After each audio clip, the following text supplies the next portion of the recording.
first pick in the draft is finally about to be realized. With the first pick in the 2025 NFL Draft. Carter takes it down as a seam and jumps into the end zone. Travis Hunter, the most dynamic player in college football. One goal, so there's one thing on my mind. To be number one, here we come. They're going to get it. Jalen Walker got him. He's got a man. Caught. Touchdown. Coasted Loveland. Hart wants to throw. He's got a man. Touchdown. This is a big-time playmaker. He's going to be ready to roll. Jump ball for Tyler Warren. Touchdown. Do it, Big O. So much energy, so much passion.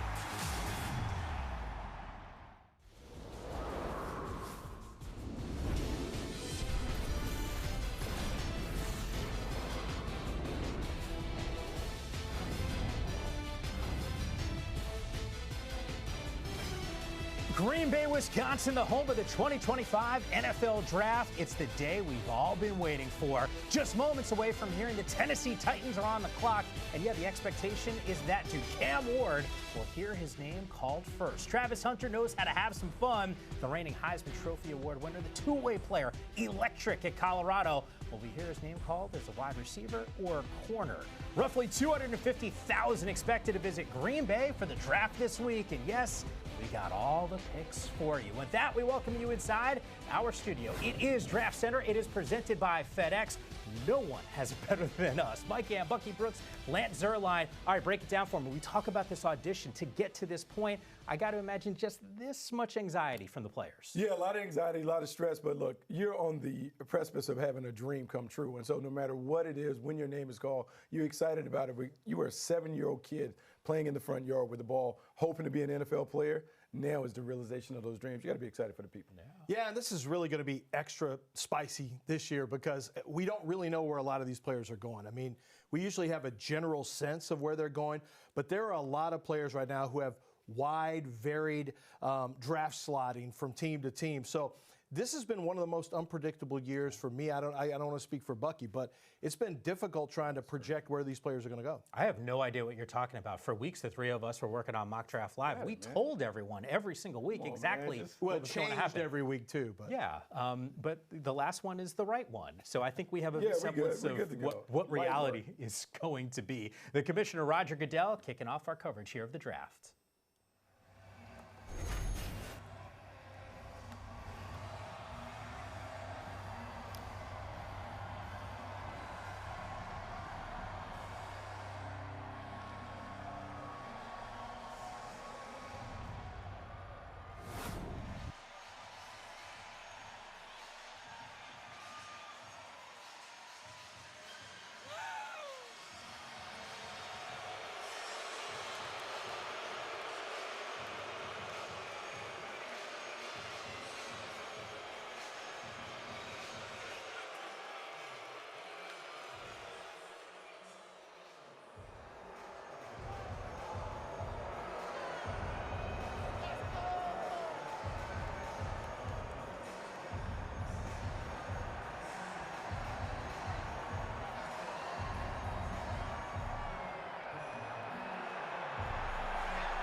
Okay, come on.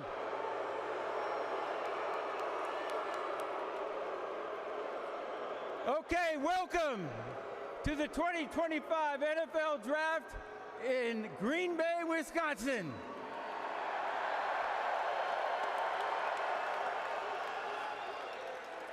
People said that Green Bay was too small for this, with a population of 107,000. But we have over 125,000 people here and still counting.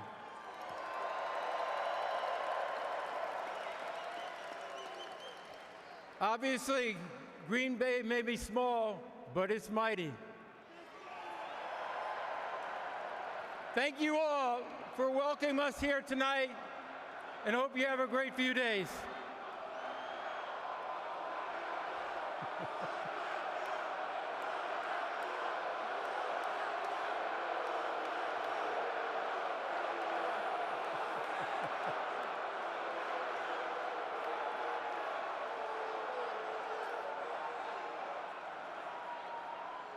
Over the next 3 days, we will welcome in the next generation of stars into the NFL and bring hope to every NFL team, and we may have a few surprises for you tonight.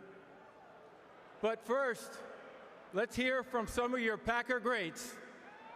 Please welcome Clay Matthews, Jordy Nelson, Mason Crosby, Amon Green, James Jones, and Packer superfan Lil Wayne.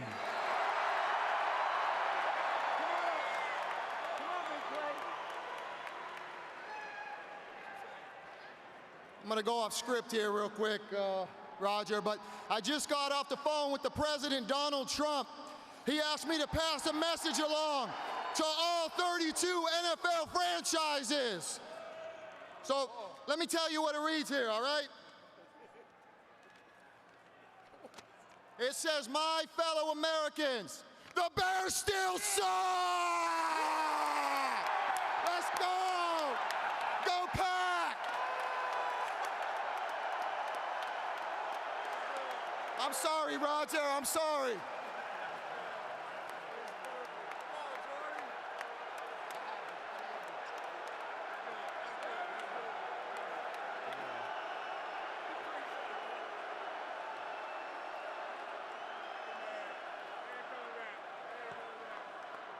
Okay, Green Bay, it's time to get the show started. Are you ready?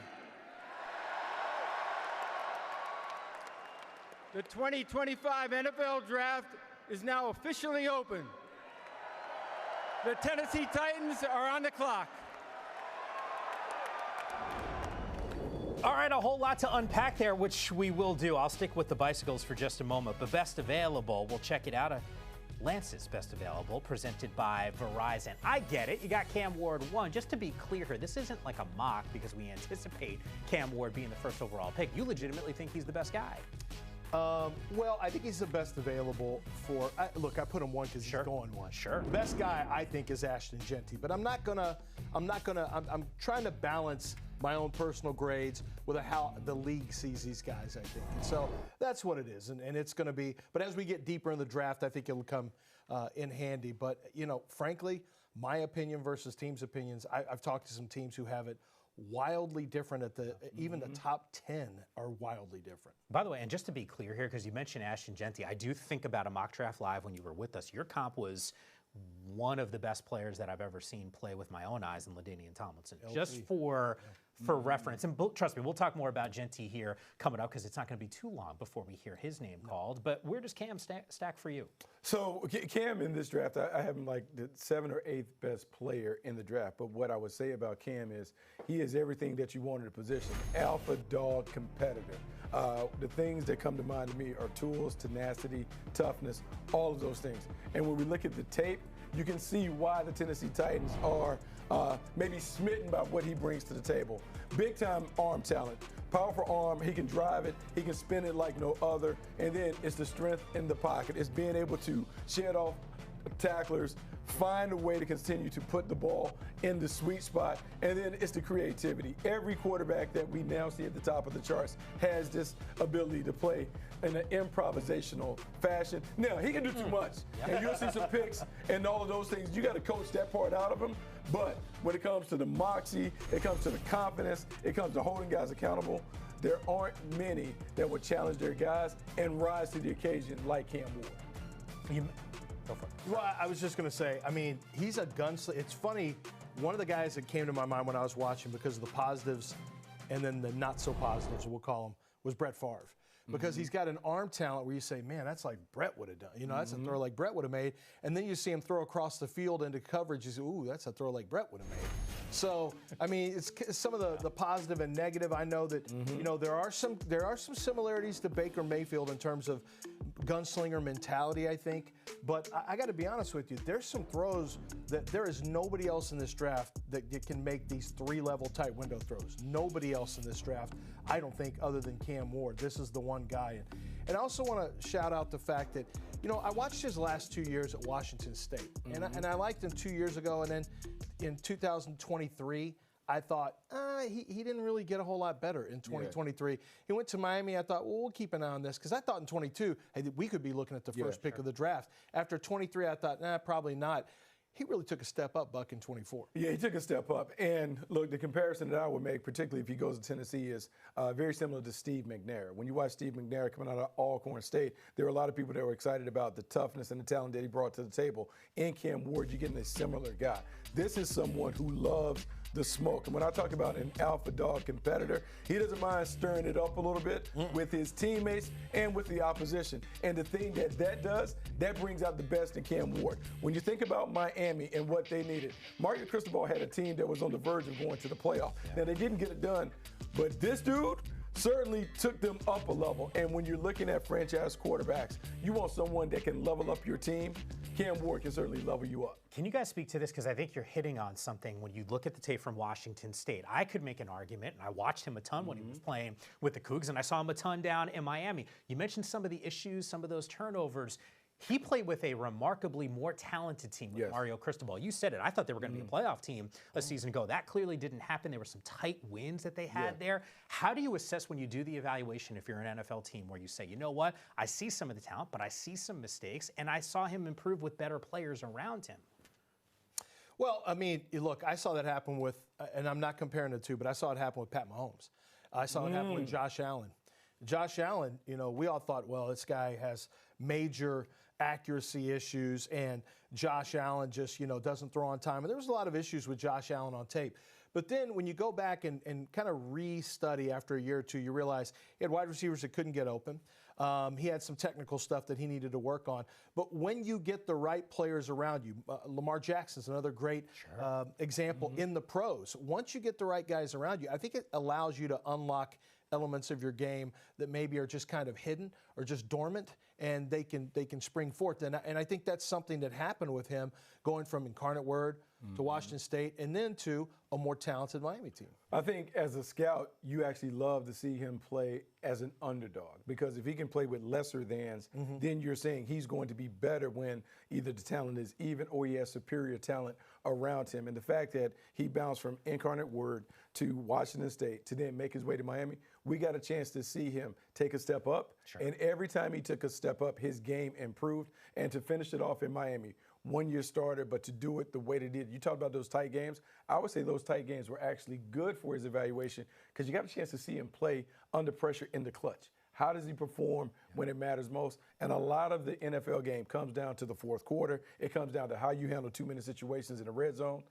He performed well in those situations. I know both you guys watched the film on that game, but I do remember North Cal, Bay Area, Miami against Cal, this close to losing that game. And there were some critical throws that Cam made down the stretch to put them over the top. I mean, you could have made an argument the Bears should have won that game. And you can see the draft room for the Tennessee Titans with this #1 overall pick. I wouldn't say a sense of relief. They know the direction that they're going to go with. And for all intents and purposes, it does feel like Cam Ward is going to be the selection, high fives, the hugs, the phone calls, and Cam certainly being on the other side of that phone call. What a journey it is, and it has been for this quarterback, going from the FCS level to a Power 4 conference and being Offensive Player of the Year, as we take you to Green Bay officially for the pick.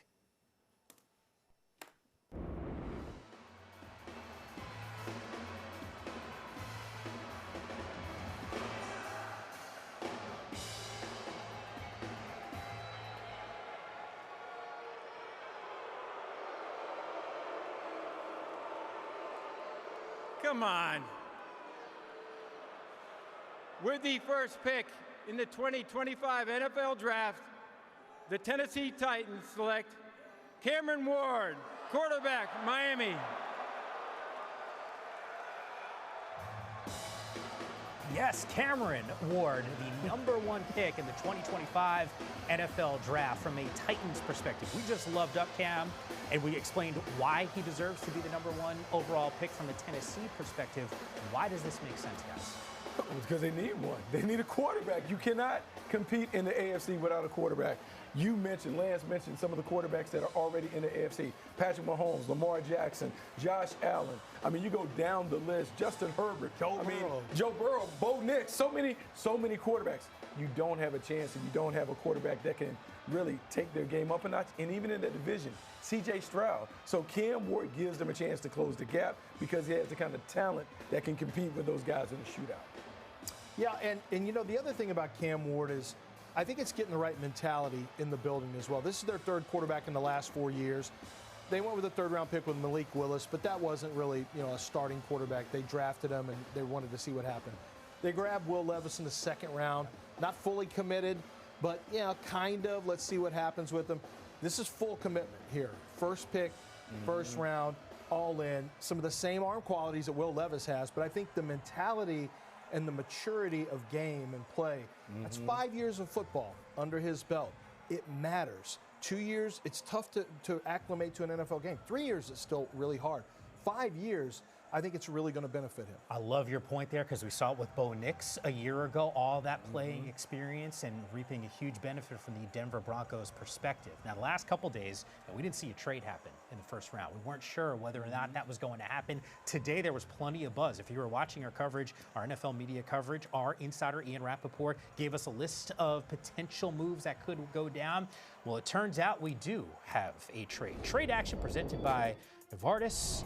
Take a closer look here. Oh, Ian, right on point here. The Cleveland Browns no longer picking here, making a little bit of a flop. Now, your Jags squad, you're part of that radio broadcast team. It's a game. Browns will receive the 5th overall pick and swap with the Jags, who will now officially be on the clock. They'll also get 104 and the 200th in exchange. Cleveland, once again, swapping picks with the first that first selection, 2 to 5, 36th overall. So they pick up a second rounder and a 4th rounder. And check that out, a first rounder in 2026. You know what stinks, Mike, is that we don't. If we only had somebody who worked with the Bucks, who could speak to, with the Jags, who could speak to what the Jags might be thinking here as they move from 5 to 2. If only there were someone in this very room who was on a telephone doing a hit before we came on the air, who could speak to this. Look, I can't yell it out. Duval is excited because the person that they're going to take is certainly going to be a game changer. You don't move up to number 2 unless you're taking someone who can be a gold jacket type. I have a premonition on who it's going to be, but I just got to wait. Okay, we will wait. And once again, the Jags on the clock because of this trade. I watched Ian Rappaport on television a little bit earlier talk about the fact that the Jags would potentially be aggressive, that they wanted to show that, hey, we're not that far off. It didn't feel like that sometimes watching them a season ago. I can't help but think that the speculation around the Browns taking Travis Hunter might actually make some sense here, although I also saw some mocks with Genty being selected, but that wasn't at the 2nd overall pick. Well, look. I'm trying to get him to go. You got the right player.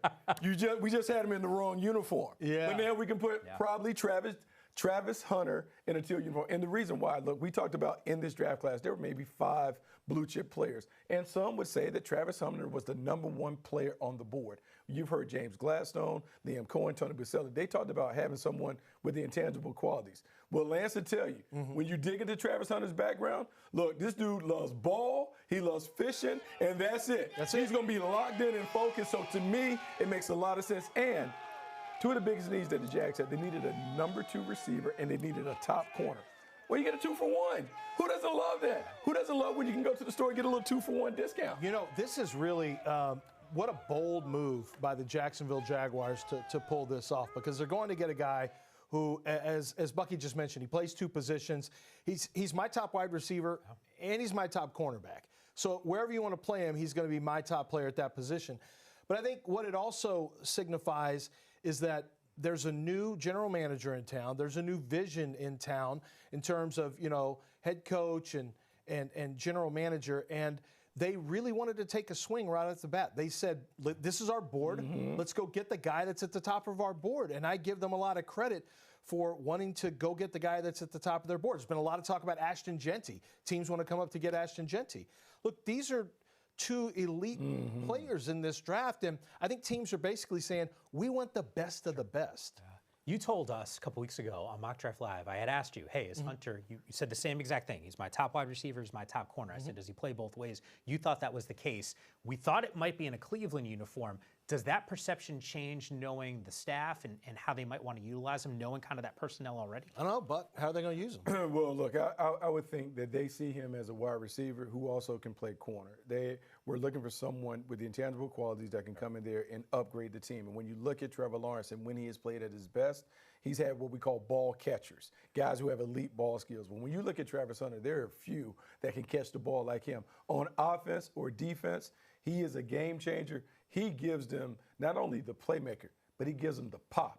Everyone in Duval is going to be excited about what he brings to the table. A lot of pizzazz that comes with his game. It's going to be fascinating here because the Giants have the 3rd overall pick. Speculation about them maybe even trading down. We've already seen one trade. It doesn't necessarily matter if it's 1-2 the way that we saw it, which was Cam Ward and Travis Hunter. But does that put the onus on the other team to try to get aggressive to move up? We will find out. But first things first, who are the Jags taking?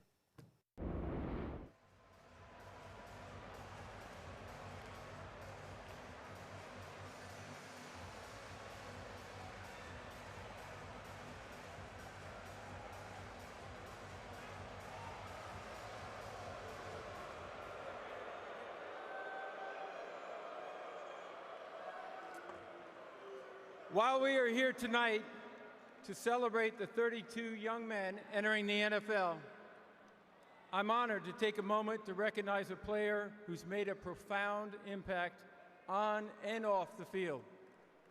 The Walter Payton NFL Man of the Year Award, presented by Nationwide, recognizes one player each year who best represents greatness and compassion both on and off the field and in the community. Tonight, we are proudly joined by the 2024 Walter Payton NFL Man of the Year, Eric Armstead.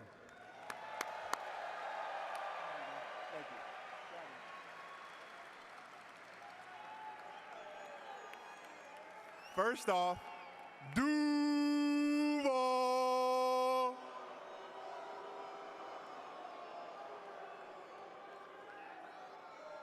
I want to say thank you to the commissioner, thank you to the Payton family and the NFL and Nationwide, and also tonight I want to encourage each player embarking on the NFL journey to identify a passion close to their heart and act upon it. Use your platform to make your community, the league, and this world a better place. As we remember Walter Payton, strive to leave a positive legacy of your own. Thank you.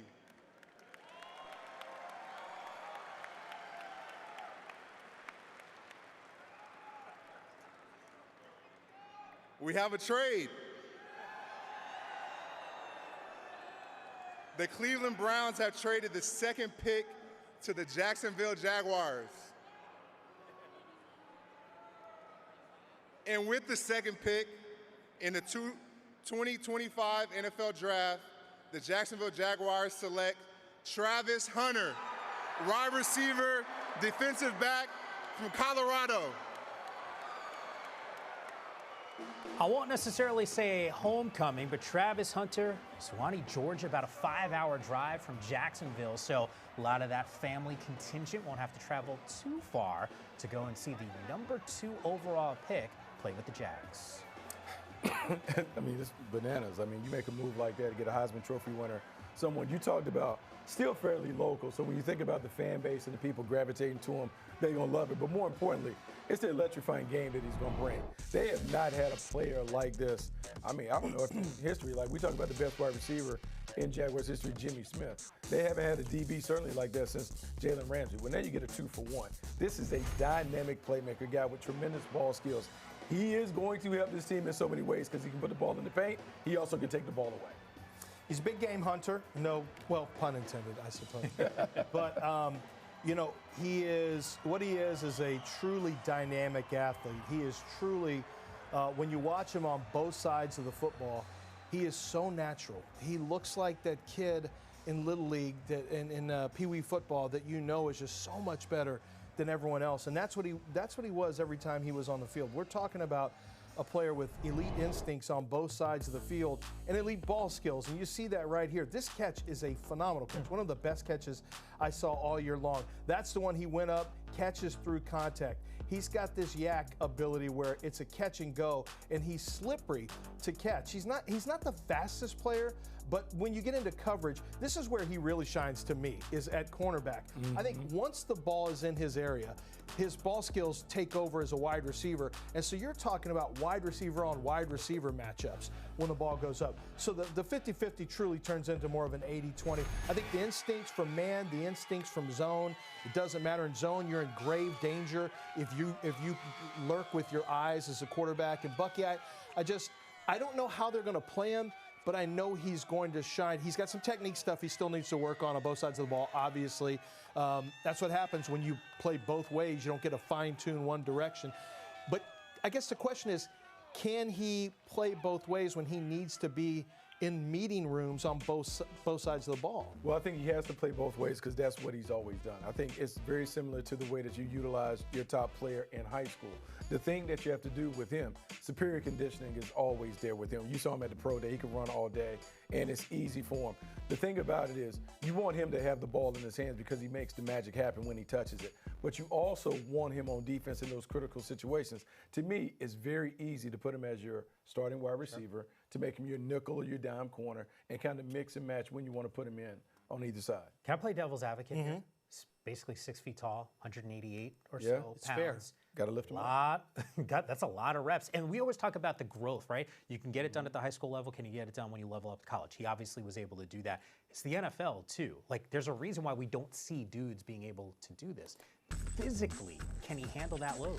Well, I would say the college game has more plays. Like, you're going up-tempo, you're playing 100 plays on the offense, then another 70, 80 plays on defense. Well, we're going to take that down because the NFL game operates at a much slower pace. And to me, it's the creativity that the offensive coordinator can utilize to really spell him. You don't need to necessarily have him on the field every snap when you're on offense. You have other players that remember. They not only have Brian Thomas Jr., they got Gabe Davis, and they have Parker Washington. Those are the guys that could be your starters. Travis Hunter is kind of like your chess piece. I know right now he's their best corner on the roster, like right now, today. And so there's so many different things. I think what you do is you go through the process in camp, training camp, you kind of see where you are. And it may be a game-by-game decision whether he plays more offense or defense. But I know this, you love to have a two-way player that is awesome in so many different areas. Yeah, would love to know what that reaction is currently in Cleveland, who thought that they were going to have the guy that you're loving up in the Heisman Trophy. They got a nice haul, though. I mean, that is dangerous, though, because you're trading out of – look, there are three players to me. It's not Cam Ward. I like Cam Ward a lot, but the three are Travis Hunter, Ashton Genty, and Abdul Carter. These are the elite three, the big three in this draft, and you traded out of that. Now, at 5, you still have a chance potentially to catch Ashton Genty. But would you do that at 5, or do you trade back again and start stockpiling? Because in a couple of years, you're going to have a quarterback draft that's really, really good. Yeah, but Nick Chubb is no longer there. I just can't imagine the dog pound being the dog pound without a dominant running back. I mean, Yammer, guys, Mike Yam is, y'all can't see it, but Mike Yam has a tear forming in his eye because his beloved New York Giants. No tear. I'm literally at the edge of my seat. I cannot wait to see what the G-men do. A lot of speculation. Maybe it's Abdul Carter, who Lance just said is one of the elite players. This is still a squad that might be in a conversation for another quarterback later. Don't you pass on Abdul Carter. I hope that's not the case. Do they ever not high five? Are they always excited about the picks? Got to be excited, right? Why not? You know.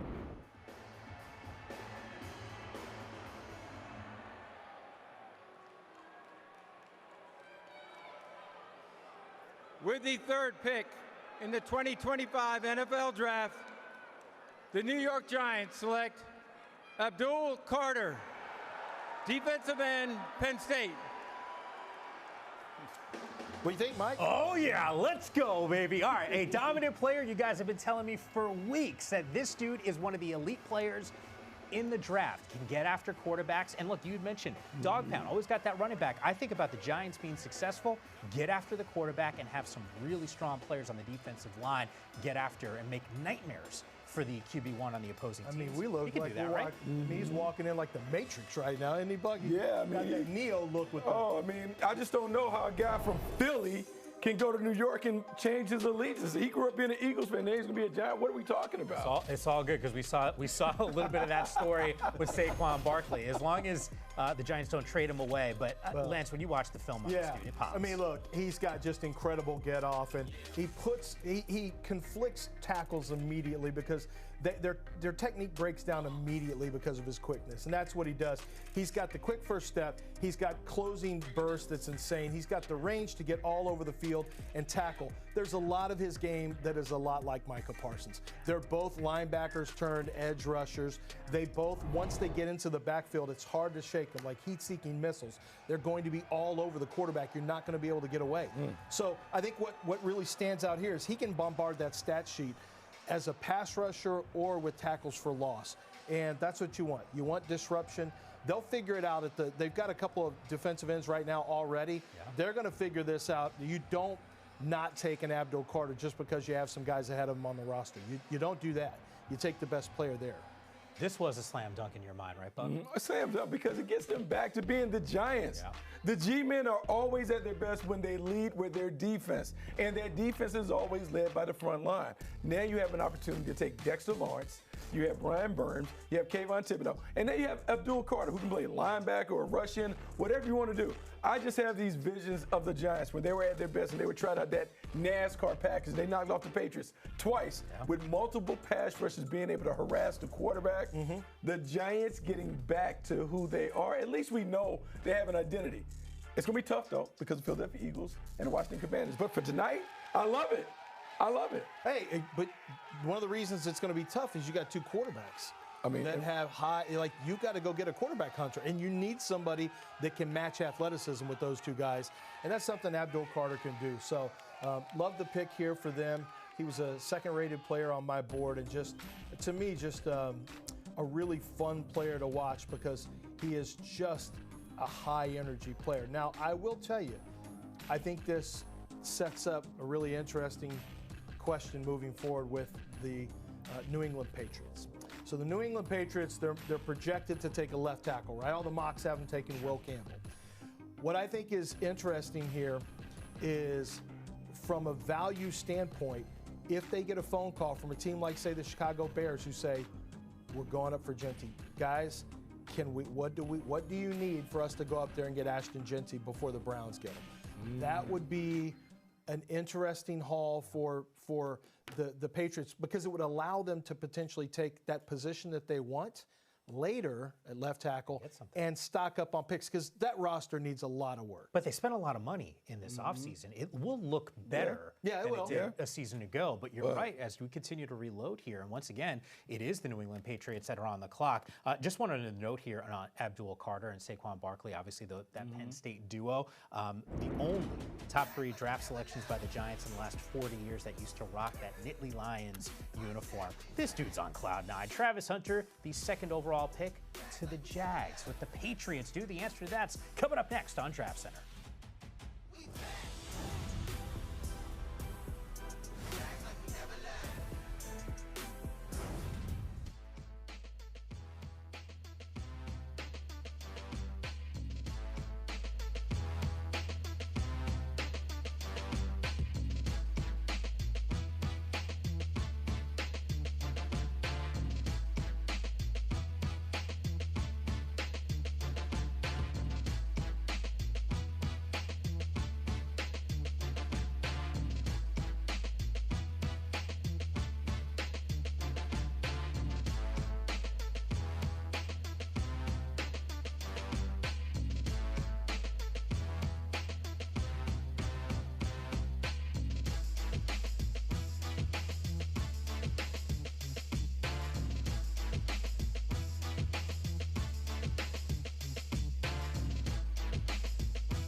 Oh, welcome back to Draft Center, presented by FedEx. The Patriots picking inside the top 5 in consecutive years after having 0 such picks, 95 to 2023. There's a look inside that draft room right now. Okay, Lonzo. We got a new sheriff in town, Mike Vrabel. Lonzo. Bringing back the prodigal son of sorts. Oh, okay. Who the pick is? You see it. You see it at the front line. So you got Elliott and Ryan Kelton sitting in the same seat. Yeah. We'll find out exactly who the selection is going to be. The pick is in as we take you back to Green Bay. Look at that. Okay. We will not take you to Green Bay just yet. I thought we not in. And the pick is It's not all the way because we didn't see all the excitement the yet. high-fiving and the chest Yeah, bumps. you got to make sure because every pick is a good pick in the war room. Yeah. Every Yeah. pick. There's not one where you see people. Never seen somebody collapse Upside down. their head in their Yeah, hands. no. We Never don't- seen that. No, I so- have when I've seen some of these picks. I've collapsed my Good. head. in my hands. Every pick is a great pick tonight. This will be a fun conversation coming up because I think the Patriots are really interesting. Getting Vrabel back and trying to reset the Patriot way after it stumbled the last couple of years. This is going to be a fun time to watch and see what the Patriots can do throughout this draft. And once again, a spending spree in this offseason. You saw the graphic there, getting it done on the defensive side, also on the offensive side. Stephon Diggs. Yes, it is now officially in as we take you back to Green Bay.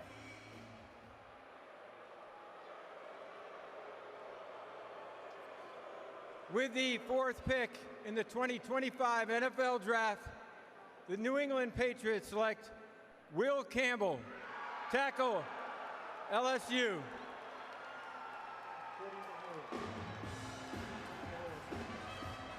It's the easy pick presented by Bud Light. My God, look, if you're going to wear pinstripes like that, you got to be an absolute dog. Come on now. Come on now. You felt like it was a layup here. Lance, you called it. Buck, you thought this was going to be the case. I thought it absolutely was going to be the case, and I just love it because Will Campbell gives them exactly what they needed. They needed someone on the edges who can lock it down and do it. I know people are going to talk about the short arms and all that, but I just know in the SEC, this dude was an absolute animal. You see it. Only 4 sacks allowed, over 1,500 plus snaps. He got that little swag to him. And I told you, when I saw his first draft, I was all over it. Look, pass pro, the technique, firm hands, base, all that other stuff. Like, he's a clinic when it comes to pass protection. Now, in the run game, there can be some things that show up that you're like, man, I'd like to see a little more physicality, a little more nasty. But when it comes to passing, pass protection, he is that dude. And with Drake May, you're setting up the quarterback for success by having Will Campbell there. You know, first the good, his hands are like granite. When he hits guys, and I mean first contact as a run blocker and his punch and pass protection, it's like granite. The second thing is he has really elite agility and recovery ability. So when he gets beat, he can recover. I think, I do think the arms can come into play at times, the shorter arms, they can come into play. My dad was an NFL line coach, and he always told me, if guys say that, you ever hear somebody say that short arms don't matter, they don't coach offensive line. So, that is one of the concerns for him. It just means that he has to be really refined as it pertains to the timing of his punch and his hands, his feet have to be really good. There's still some areas of correction that need to be had in the pass pro for Will Campbell. But what he's got is a mentality that, Bucky mentioned it, the dog mentality.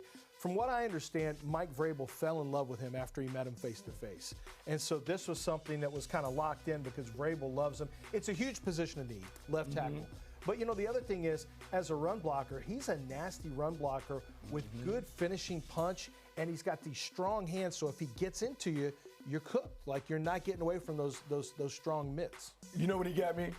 He got me when I saw the playlist today. They were talking about the walkout music. Sure. And because Lil Wayne is in the building, and he said, I'm coming out to right above it, I just know that Will Campbell is that dude. Will Campbell is about that business, and they need an attitude change in New England. Oh, there we go. Yeah. Give him a little wink before we squat that. Put some weight on our back. I'm just saying, people are sleeping on him. You don't wear a green pinstripe suit unless you got that in you. Yammer. You just don't do that. There's a reason why I'm wearing gray and blue. So I just keep it in the middle of the fairway. I'm just blue. Yeah. I'm just laying up on a par 5. I've seen this happen with other teams, though, where they draft a guy highly thought of on that offensive line. Yeah. They take him in the top 5, top 10, and it doesn't pan out here. You guys have talked about the arm length. mean, this could set an organization back, too. You feel comfortable enough in what you've seen to say, you know what, this made sense for them? Look, I have some concerns about the tackle class in general. But, you know, it is a need, and you never want to be in this position where you're desperate. And Bucky, when it came right down to it, they have no left tackle. Miami's desperate at defensive line. When you become desperate, you're limited on who you can take and what you can do with your draft. And unfortunately, that's just where they are. They're just desperate, so they had to take the best tackle they could find in this spot. But, you know, if it doesn't work out for him at tackle, I think he can easily swing down to guard. So that's something to keep in mind as well. All right, we'll continue to track, obviously, what the Patriots are going to do in this draft. Let's get back to the biggest story thus far, and that was a trade that we saw a few minutes ago. The Jacksonville Jaguars moving up to the 2nd overall pick, and we saw the Browns move down to the 5th overall selection. I'm going to just throw it out there. Does this tailor-made for Genty at this point? I think so. And, you know, Andrew Berry, who you see there, is the Browns general manager, huge in analytics, right? And the number one thing that he covets is productivity and future productivity. He likes college productivity, he likes future productivity. You know, the analytics crew, this is going to be interesting because if he takes Genty, that is the anti-analytics move to take a running back in the 1st round. That's so anti-analytics. And yet I think it's a smart move because you can have control on the player contract for 5 years. Then you got another franchise year if you need it, and maybe a second franchise year. That's 7 years with the running back. That's like having 2 contracts. Yeah, and at that point, it's like, all right, like if there's maybe not tread left. Maybe done by that time. Yeah, which is kind of a crazy way. If it's Genty. If it's Genty. Maybe it's not, but you told me he's one of the 3 elite players. We've seen 2 of them taken off the board with Cam and Abdul Carter. We find out if Ashton Genty is the pick for the Cleveland Browns as we take you back to Green Bay.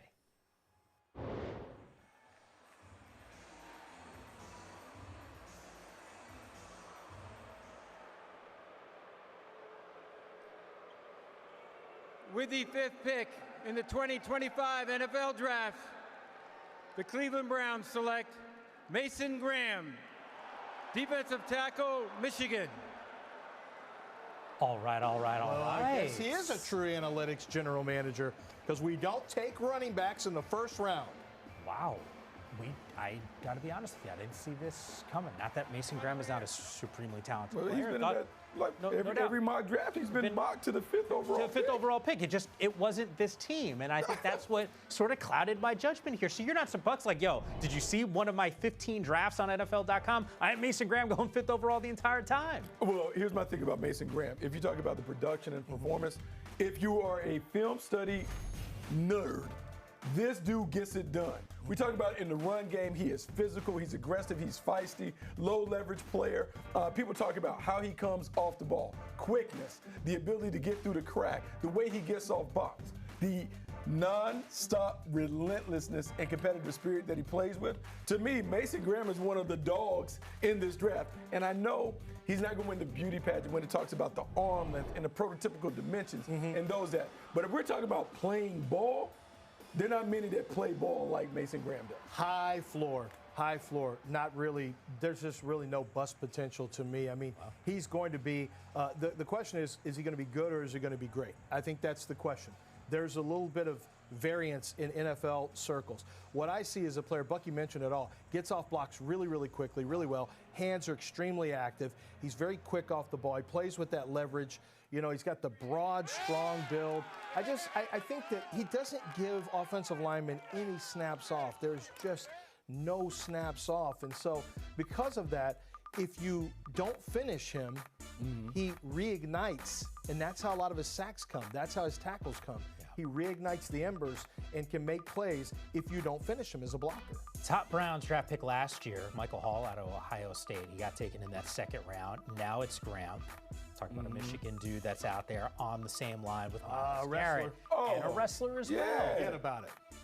We love the wrestlers. So I'm going to throw this out there because I think, Lance, you said something. The conversation and the question is good or great. It's easy to be great when you're coming in as a rookie. Myles Garrett's also on that line, right? Like, that'll help ease some of the focus for you. Good point. And we talked, Bucky, about we thought that it could be, well, I've talked about Abdul Carter over there at times with Cleveland thinking, well, with Abdul Carter, you stick him with Myles Garrett. And even though your offense isn't where it needs to be, it's easier to win games if the other team can't score a lot of points because you're in their backfield all the time.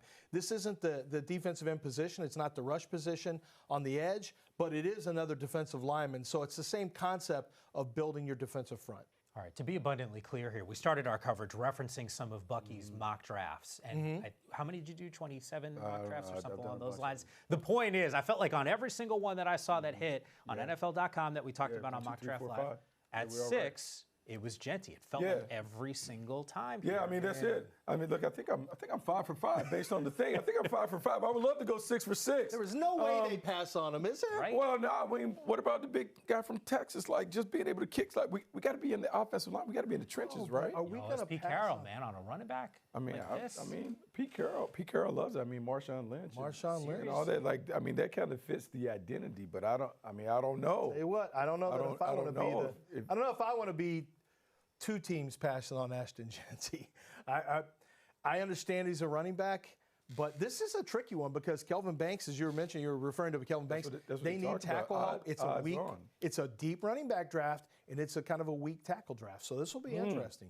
Fight Tech and crew. Seriously, I just find it hard to believe we are going to be talking about a Raiders team, considering some of the issues they had on the offensive side a year ago with a Pete Carroll new regime in there, where we saw the Marshawn Lynches of the world, Zach Charbonnet more recently, and they focus their offense on what happens in that backfield. I get it, Geno's there at this point, but you're right, we don't know. We thought it was going to be this last pick with the Cleveland Browns. That wasn't the case. What is it going to be as we take you to Green Bay and officially get the pick?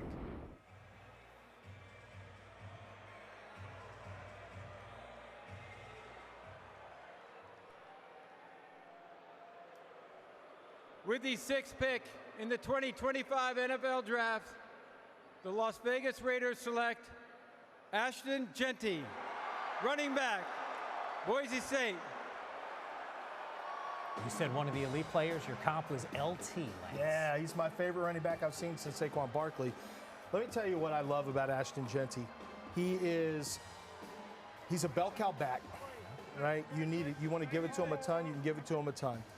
He can create in 3 ways. The great Kirby Wilson, running back coach, once told me, you want guys that can create with speed, with elusiveness, with power. He can do all those 3 things. Reminiscent of our guy Maurice Jones-Drew, who had speed.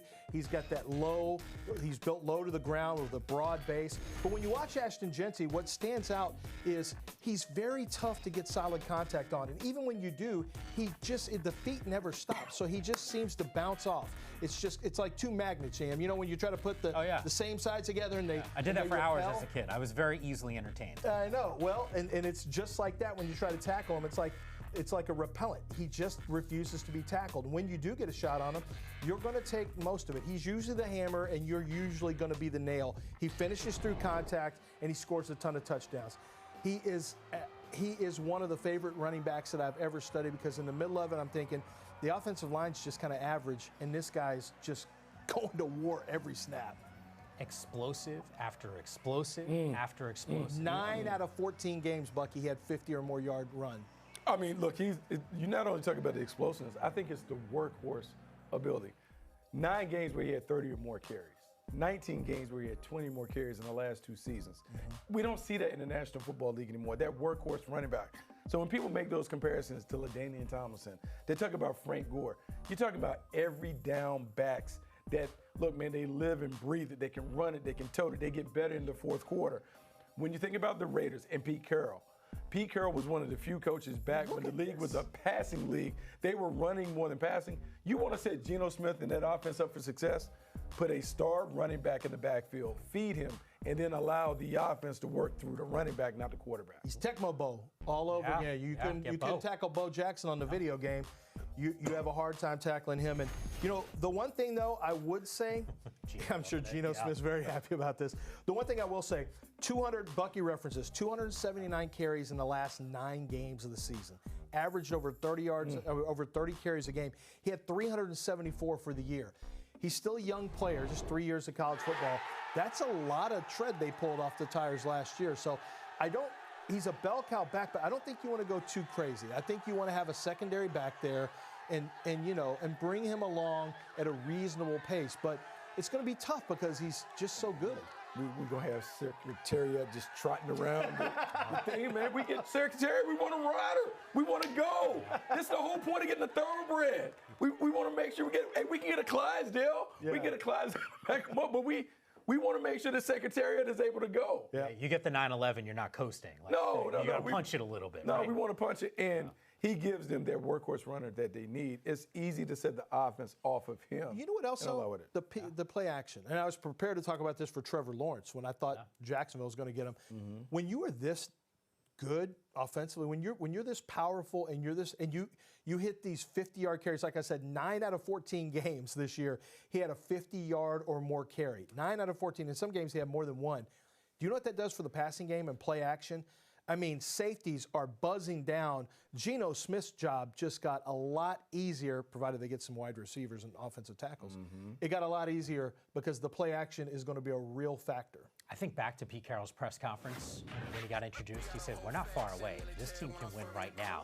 This pick of action, Denty, proves that is probably the case. The Jets, they're on the clock. They got their quarterback in Justin Fields. They're going to be offensive line for him. The pick is right around the corner. Workers are payless in you. We as a mob, we run in the city, we pull up, it's reaching capacity.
Back here on Draft Center, it is presented by FedEx along with Lance Erline and Bucky Brooks. I'm Mike Ham. Yes, the pick is in for the Jets. Does it feel obvious? Were you going with one of the big fellas? Well, I mean, look, everyone's talked about Tyler Warren being the guy working the middle of the field. But if you want to play, you want to be physical at the point of attack. AG just came from Detroit where they maul people at the point of attack. Oh. If you're going to play bully ball, you got to have some bullies. Yeah. They need more bullies at the point of attack if you're the Jets. They don't have a true starting right tackle right now. They don't have that on the roster. So it would make some sense, one of the two tackles that are there. But that's a good point. Aaron Glenn came from a team that really prioritized offensive line play. And look at how it's paid off for the Lions. It's been huge for Detroit, especially with Dan Campbell there. We'll see if the Jets try to mimic that as we take you to Green Bay for the pick.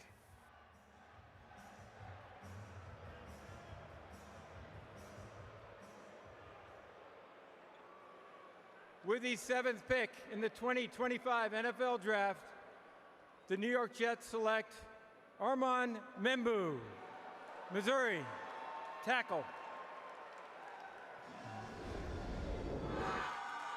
Let's check out the fan cam presented by Icy Hot. Membu with his family. It's a day that he's never going to forget, and he's on his way to the Big Apple, guys. Gotta like this. We talked about what Aaron Glenn learned from his time with the Detroit Lions. Being able to run the ball and dominate at the point of attack really allowed the Detroit Lions to unlock various parts of their offense. You talk about Jared Goff and the question mark he was coming in there. Well, when they surrounded him with a dominant offensive line that allowed his game to go to the next level. And Justin Fields, you're trying to do similar things. But to do it, you got to set the foundation up front. If you want to play bully ball, we talked about this. You have to have bullies.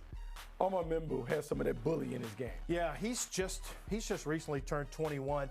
I really like him. He's my favorite tackle in this draft. And one of the reasons is because I see what he is now and what he's going to be. Sure. He's got really good stick and sustain as a run blocker. He's got strong hands. He's got the ability to get out in space and spring runs because he can get to the second level and make blocks. He did a lot of outside zone blocking, which requires a lot of movement. And you see right there, he just reached the edge and made it easy, softened the edge for his running back. But what I like about him is I think he's plenty strong. He's 330 pounds. I think he's a powerful guy. I don't think he'll have any problems fitting into a gap scheme as well. So he can zone it up. He's got gap scheme. He's got a little nastiness to him. And in pass protection, you know, he is going to get outreached some. He's only a 33.5-inch arm guy. You see it on tape. He gets outreached, but he's crafty with his hands. He uses varied pass sets. So he's already, I think, ahead of the game at age 21. Very good offensive line coach over there at Missouri. I think he's set up for success with the Jets. You know, I think it was you, Bucky, who made reference to Aaron Glenn being in Detroit. Let's not forget Dan Campbell and Brand Holmes. Back in 2021, Penei Sewell with the 7th overall. Some similarities here when you talk about that tackle. Meanwhile, Carolina Panthers thought they could be right for the picking in terms of a trade. We'll find out if they make the pick coming up next.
Mike Back here on Draft Center, presented by FedEx. Pete Carroll. Oh, let's go. Yeah, you should be fired up. Ashton Jeanty, the selection, heading to Vegas. He goes about 600 miles south from Boise, so not too far from that fan base to go and watch him play at Allegiant Stadium.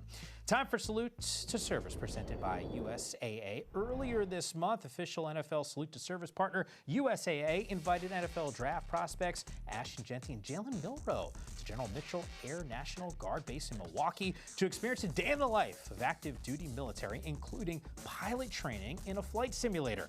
USAA and the NFL say thank you to those who stand ready to defend our nation. Kind of a cool experience to check out what Jeanty and some of those guys do in that pre-draft workout, but I am looking right now at the Carolina Panthers, who are on the clock. I felt like, hey, if you wanted a quarterback, this might be a spot where you try to move up. Said that to you guys in the break, and both of you guys, I don't know if that's going to be the case. It'd be great to move out. I just don't know who you'd move up for. That's the problem. Yeah, that's where we're at now. Like we talked about all the blue chip players. All the blue chip players, with the exception of Tyler Warren and maybe Colston Loveland, yeah, they're off the board. So normally you won't move up unless you feel like there's a blue chip player that you have to have.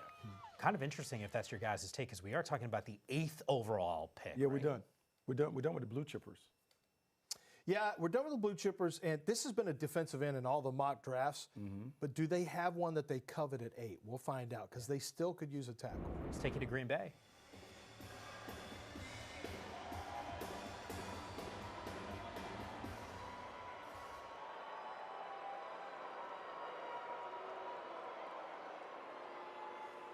With the 8th pick in the 2025 NFL Draft, the Carolina Panthers select Teteroa McMillan, wide receiver, Arizona.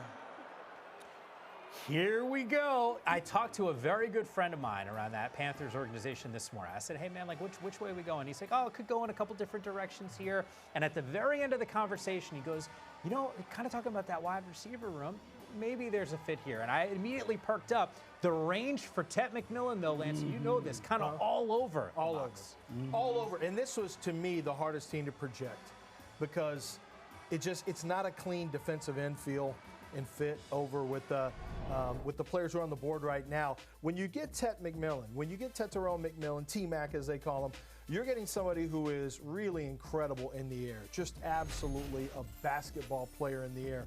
He's tall, he's rangy, he can play over the top of pretty much any cornerback. He's got great timing, which you have to have as a basketball rebounder.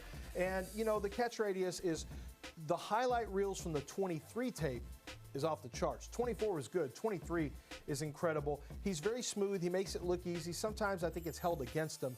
And sometimes he does coast, though, Bucky. Sometimes he doesn't drive out in the drive phase and put some fear into cornerbacks. And I think that's something that needs to get coached into him. It needs to get coached into him, but Dave Canales came from where? Tampa. Yeah. Who's the number one receiver in Tampa? Mike Evans. You can say that maybe Dave Canales is looking at Tet McMillan's tape and saying, guys, I've seen this before. We had a lot of success in Tampa with a big body playmaker who excelled at winning jump balls, who had 10 straight 1,000-yard seasons. Oh, we're going to get T-Mac. And don't underestimate the fact that when everyone is talking about Tet McMillan and kind of like the California cool, where's the quarterback from?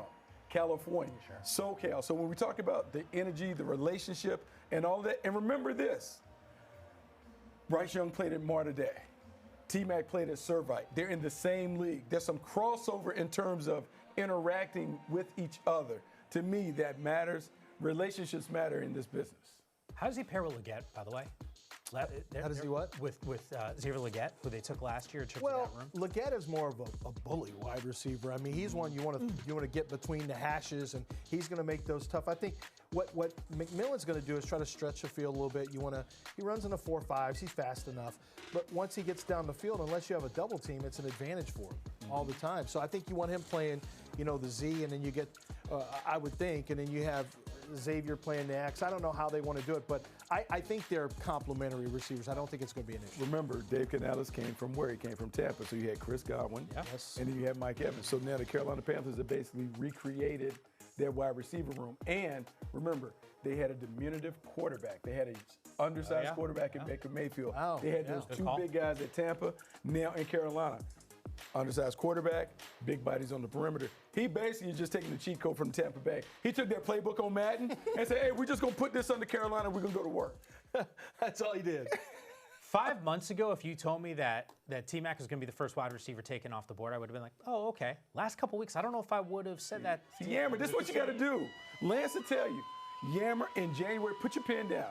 Put your notebook in the drawer and leave it alone. Because what happens, we end up going on this long roller coaster and we come right back to where it is. Spot. Yeah. Because it happens all everybody that we loved at the end of the season, we end up loving them. And look, here's the volleyball stuff. People talk about it. They didn't get enough talk about it. Can you imagine being on the other end of that? He's a legitimate volleyball player, so playing above the rim. Got that nastiness and that dog to him. People, hey, look, don't let the smooth taste fool you.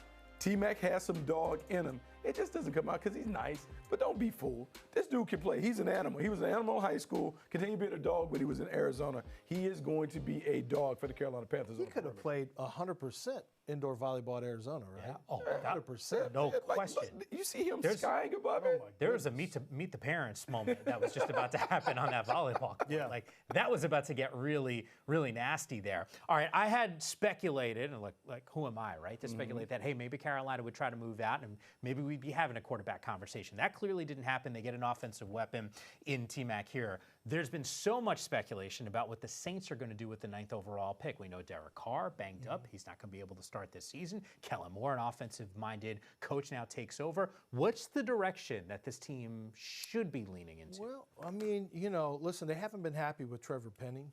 And so you've got a potential tackle sitting there at Kelvin Banks. And that would, I know there's been a lot of talk about Michael Williams, a defensive end. Jalen Walker is now on the board now. So you have some defensive ends that you could take a look at. And, Jalen Walker is kind of in that Zach Bond mold, if you really want to know the truth, which he didn't work out there, but he sure worked out in Philadelphia. Yeah, where he can play linebacker and edge. It'd be interesting. Kellen Moore's first pick. Offensive-minded coach. Normally you kind of lean to your baby, want to get it right. The Derek Carr situation, without knowing a lot, you just wonder how do you build that offense if Derek Carr is there or if he's not there. Yeah. One of the more intriguing picks is the Saints at number 9. Here's the answer.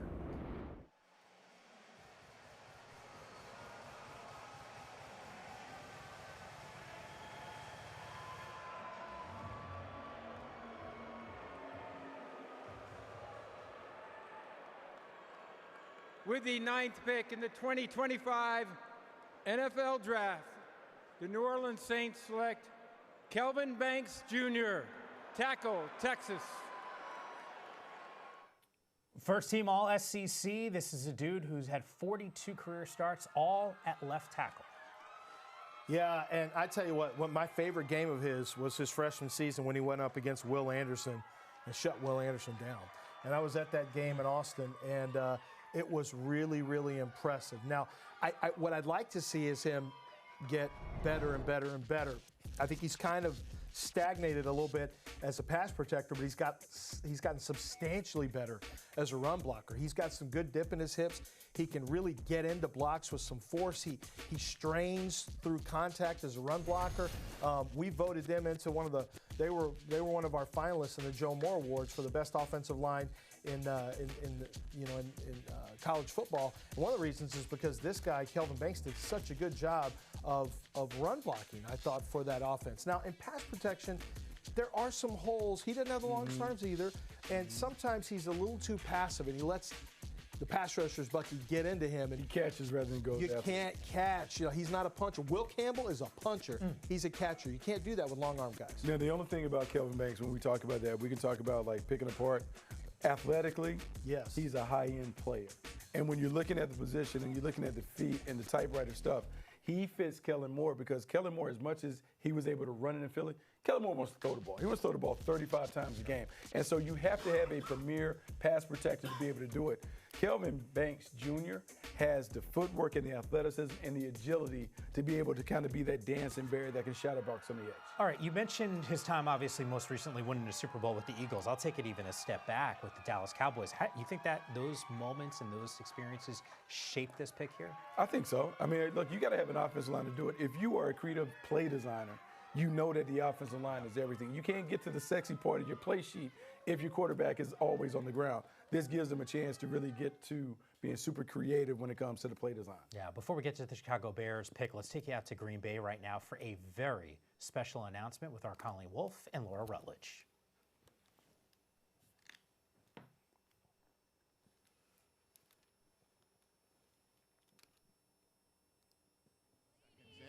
Hey, there's our colleague Colleen Wolfe, fans everywhere. along with Laura Rutledge with an announcement. Because boy, do we have an announcement for you, live from the heart of the NFL Draft right here in Green Bay, Wisconsin.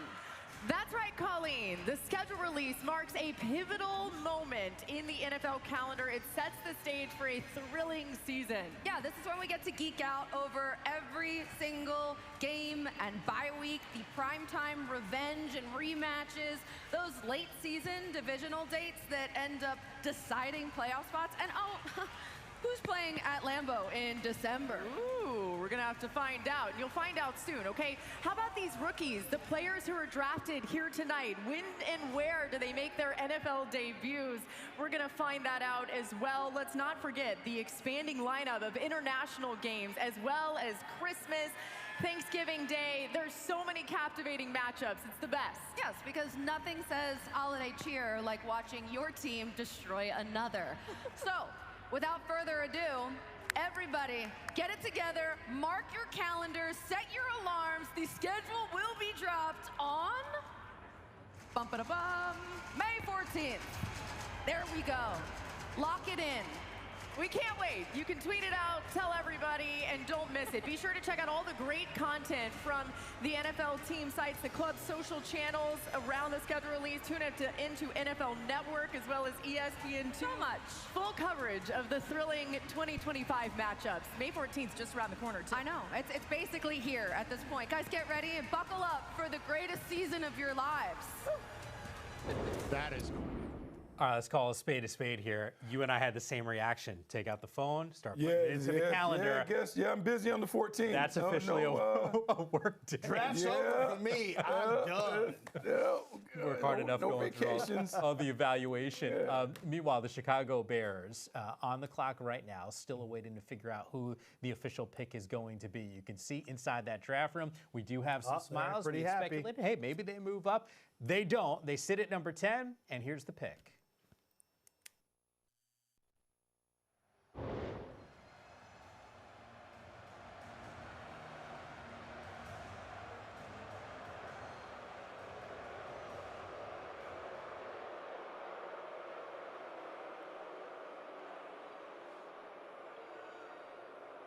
Yesterday, the NFL family lost a true legend, Bears Hall of Famer Steve McMichael. My heart is with the McMichael family during this incredibly difficult time. Misty, please know that you are in our thoughts and prayers. Mongo's remarkable contributions to the game and the community will never be forgotten. His legacy will continue to inspire generations to come. 50 years ago, with the 4th pick in the 1975 NFL Draft, the Chicago Bears selected one of Steve McMichael's teammates and closest friends, Walter Payton, running back, Jackson State.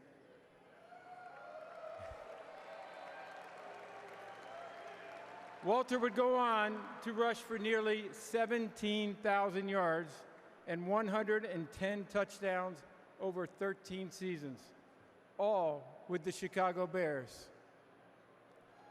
As you heard earlier, the NFL continues to honor Sweetness, not only for his performance and excellence on the field, but also his commitment to give back to his community with the Walter Payton NFL Man of the Year Award. So with the 10th pick in the 2025 NFL Draft, the Chicago Bears select Colston Loveland, tight end, Michigan. One of the explosive players of the draft. First time the Bears have taken a first-round tight end since Greg Olsen back in 2007, Buck. Go blue. So Colston Loveland goes ahead of Tyler Warren. There's a lot of people that are going to be shocked by that. But if you really dig into the tape, it comes down to fit and what you like. Remember, Ben Johnson comes from Detroit where they had Sam Laporta. Sam Laporta was a little different coming out of Iowa because he was a pass-catching, playmaking tight end. This guy can do it all. I have him categorized as a flex tight end, meaning he is a jumbo wide receiver. He can line up in the slot, he can go out wide, he can do all those things. But he still has that Michigan toughness that enables him to eventually maybe be a wide tight end. Great pass catcher. And as we're building this offense to elevate Caleb Williams, you have a dominant player over the middle of the field that should really work for the rest of the team. Look, as a pass catcher, I mean, he's above Tyler Warren. I think where Tyler Warren has him, and just barely, is the blocking. But he's a lot like Tyler. He's a lot like Tyler Eifert. Very similar body types, very similar release into the routes. Same type of ability to separate. You see him right here. Look at this ability to separate, and that's what stands out about Colston Loveland when you watch him. It's the fast routes. He's able to uncover underneath, which is kind of rare for tight ends. But he's got that wiggle that is, allows him to uncover on all three levels. He's got good speed, good shiftiness underneath, and I think he tries as a blocker. He's getting better. Very few tight ends come into the league ready to block. You just want to know if they're willing, and Colston Loveland is willing to block. Yeah, that player comparison brought to you by Accenture. I also think about Ben Johnson, what he had in Detroit with Sam Laporta, similarities there. We saw what the Jets were doing, grabbing an offensive lineman. You think about what Detroit had when Aaron Glenn was there. I can't help but think that Ben Johnson, offensive coordinator with the Lions, might be thinking the same thing with this pick. Yeah, the wife and I took a little quick draft break. It was December when I watched him. We were in Georgia, and we were in a hotel, a little bed and breakfast, and I said, well, I still got to bring the tape. We can go, but I got to watch. I got to get 3 players done a day. And I watched Colston Loveland. I remember it was a Friday night. I turned it on. I watched Colston Loveland. I go, oh, my gosh. What are you doing? I said, I'm watching Colston Loveland is what I'm doing. This guy is really, really good. And I'd already written up Tyler Warren, and I finished with Colston Loveland, and I thought, there's not a huge difference between these two players. They're actually different. One's more of a combination Y, and one is more of a pass-catching tight end. So I remember it's one of those things. I remember where I was when I watched Colston Loveland tape. Very romantic journey to the bed and breakfast. I thought so. Yeah, would your wife agree with that assessment? She's a football fan. She understood. She gets it. That's definitely big. The San Francisco 49ers on the clock. We'll get to the pick coming up next on Draft Center. What time is it? Game time. What time is it? Game time. We vibe with it 'cause it's game time. We live with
Well, back here on Draft Center, presented by FedEx, along with Lance Zierlein, Bucky Brooks, Mike Yam with you. The Niners are on the clock.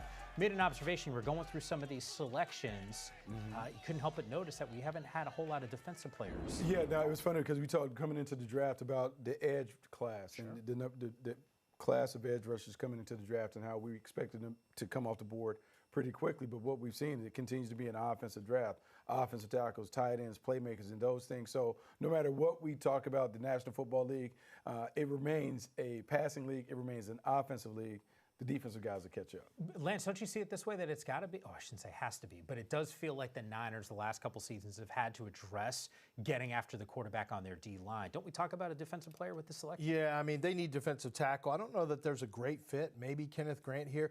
You have to also remember, and Bucky does a great job of this, drawing lines between things, but I like to usually look at how teams draft their philosophies, and they're a traits team. They like long limbs, long arms. Shamar Stewart, Eric Armstead didn't have a ton of production when he came out either. He became a really good player. So they do need defensive line. I'd say that's the favorite here. All right, let's find out who the pick is. The USO Yokota Air Force Base in Japan is where we go for the Niners selection. Hello from United States Forces Japan. I'm Sergeant Mitchell Johnson. I'm here with service members from the United States Army, Marine Corps, and Navy. We are proud to announce that this year we are celebrating our 250th anniversary. We are grateful for the opportunity to partner with the NFL Salute to Service and the USO in introducing the San Francisco 49ers 2025 draft pick. With the San Francisco 49ers draft pick, back to you in Green Bay.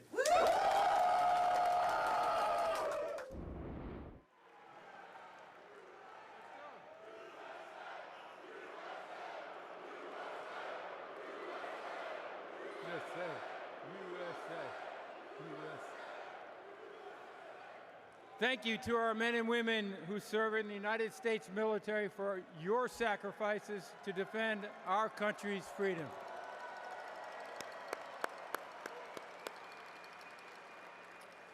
With the 11th pick in the 2025 NFL Draft, the San Francisco 49ers select Michael Williams, defensive end, Georgia. All right, so the selection is Williams. To be honest with you, I thought Jalen Walker would be the first guy from Georgia taken off the board. Explain to me why it's Williams. Well, Lance talked about the traits. Like, he talked about traits. I mean, this is a big, heavy-handed playmaker. I mean, you talk about 34 and 3/8-inch arms.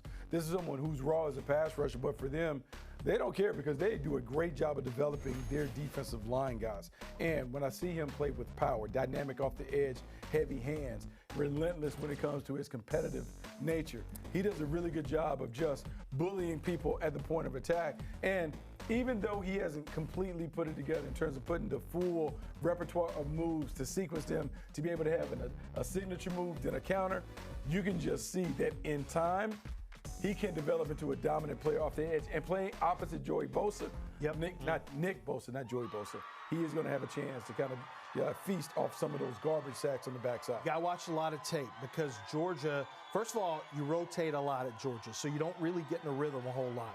So what they want to do, they want to play a lot of players.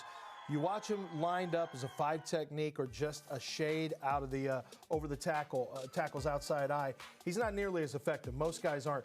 When they allowed him to play wider and they let him run wide, all of a sudden, and it's not a lot that they did it, Mike, but when they did that, he really created speed to power. He's got a little swipe and step move that is very effective. He flashes it.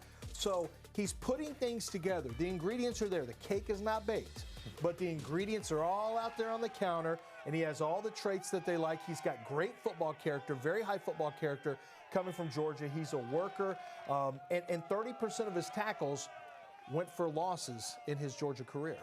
All right, you guys are telling me about traits. You're saying, hey, it's not a finished product, and that's a good thing when you talk about guys. You don't want to see the ceiling already be reached. Makes sense here at 11? Oh, I think so. Okay, so yeah, I thought the Saints could go Michael Williams at 9 initially. He has enough production where you can justify it, but like the traits are there. I mean, he's big and physical, and this is one where the GM has to scout the coaches. Who's going to have their hands on them? Who is responsible for developing them? Chris Kasarik is one of the best D-line coaches that you'll find. They can certainly get him to go to another level. America's team, the Dallas Cowboys, they're on the clock. Here's the pick.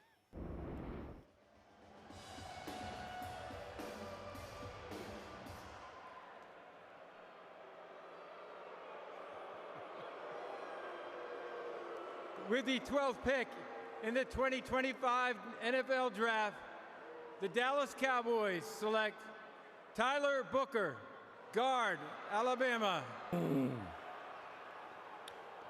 That is.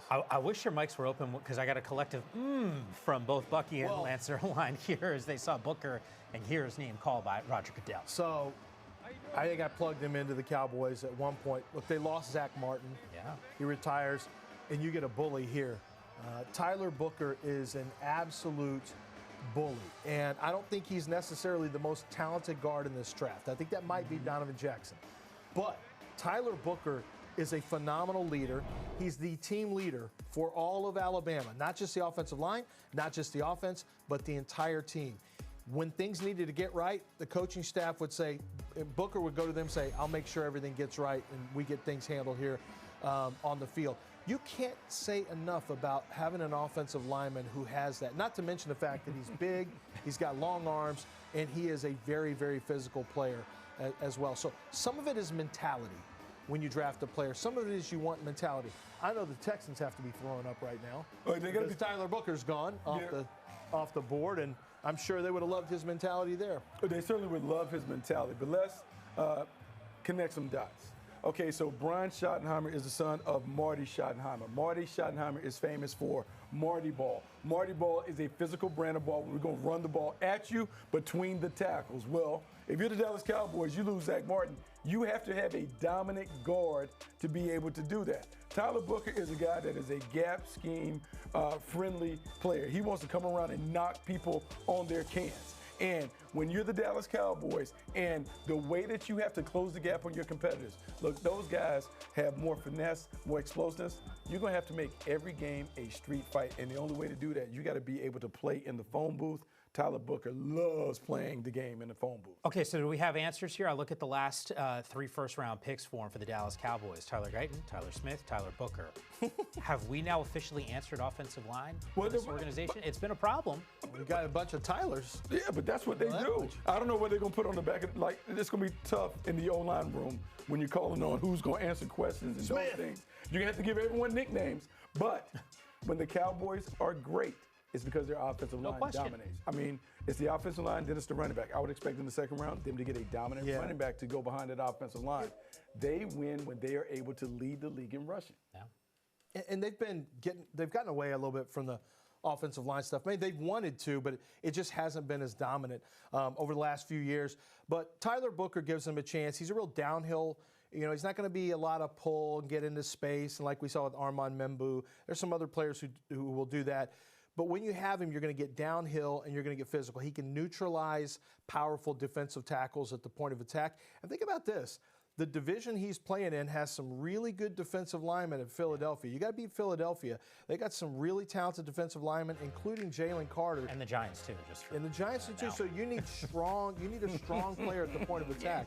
Yeah, we're doing I just got to throw that out there. You got to have Joe Carter. Come on now. You got to pass rusher.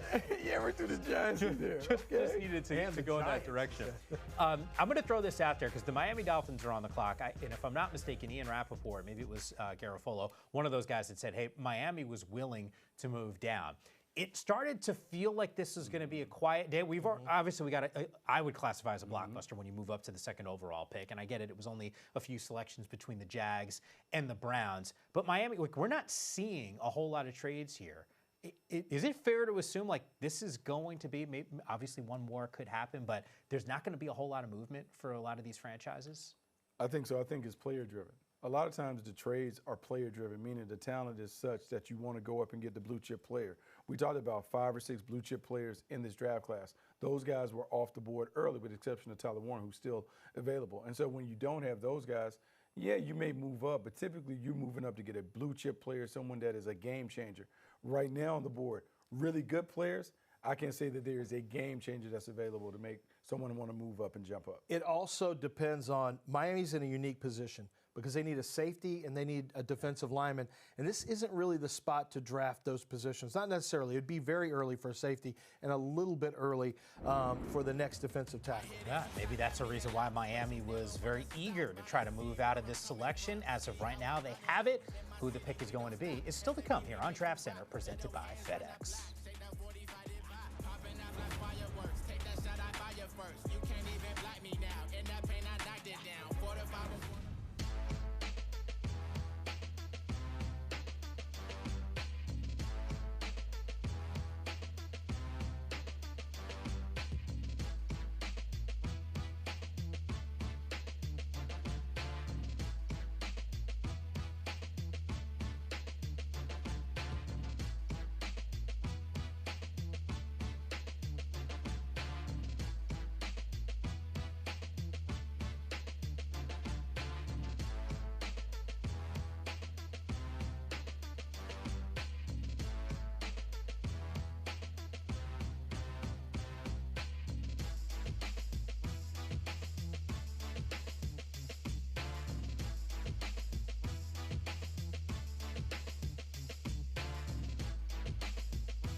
Back here on Draft Center, Green Bay, Wisconsin, the site of the draft. The Miami Dolphins on the clock, along with Lance Erline, Bucky Brooks, Mike Yam with you. It is time for the Roundup presented by Roundup for Lawns. And yeah, we saw some movement here, not at the top. The Tennessee Titans doing exactly what we thought, which was take a quarterback named Cam Ward, who goes from a 0-star high school recruit to the #1 overall pick in the draft. Now, going at number 2 is Travis Hunter. That wasn't the surprise. The surprise was it was the Jacksonville Jags making that selection. They move up to 2, leaving the Cleveland Browns at number 5, where they drafted Mason Graham to help out that defensive line. Let's take you back down to Green Bay.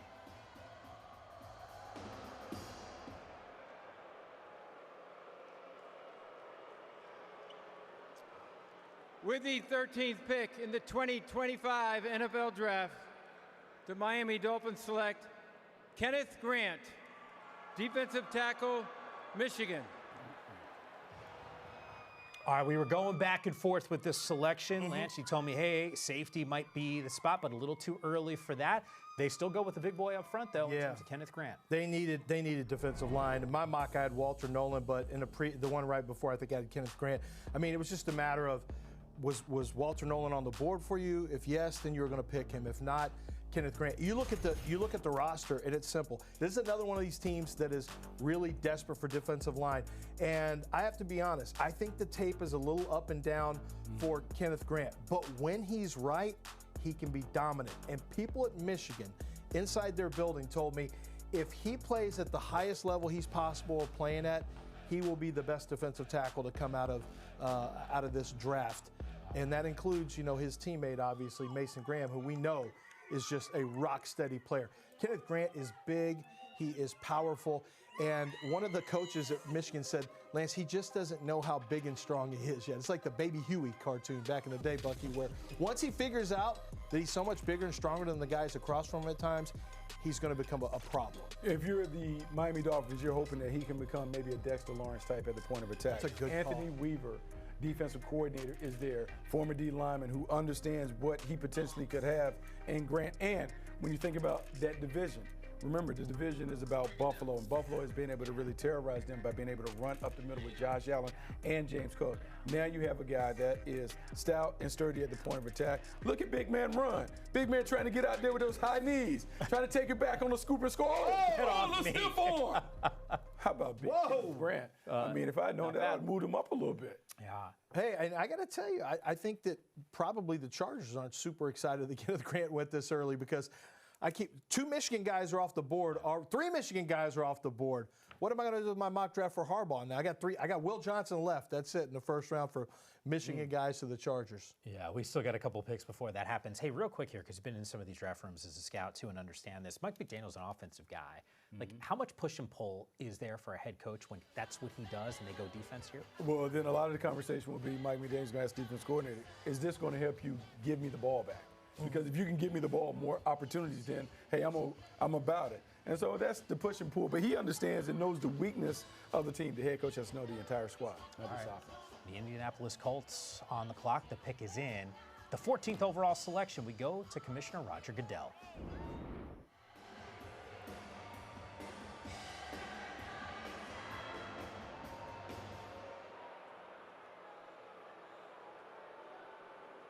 With the 14th pick in the 2025 NFL Draft, the Indianapolis Colts select Tyler Warren, tight end, Penn State.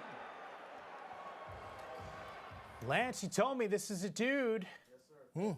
And he goes to an Indianapolis Colts team that's still trying to figure out QB1. I think they've got to be really excited here.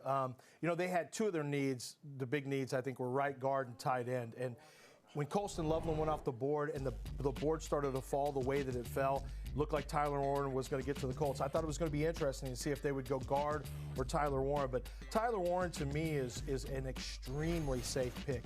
He is ultra competitive. They're very creative, Penn State was, with how they used him. And it just shows his competitiveness. Like, what do you need? You want to just direct snap it to me and I'll go get you first downs on 4th and short? That's fine. I'll do that.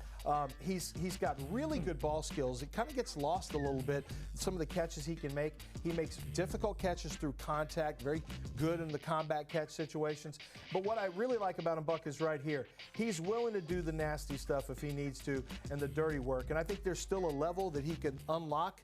But as you know, it's hard to find those true combo tight ends these days. Yeah, it's hard to find a true wide tight end. And I think about the conversation that we've had about Chris Ballard, how Chris Ballard loves the prototypical guys at the position. Tyler Warren is a prototype.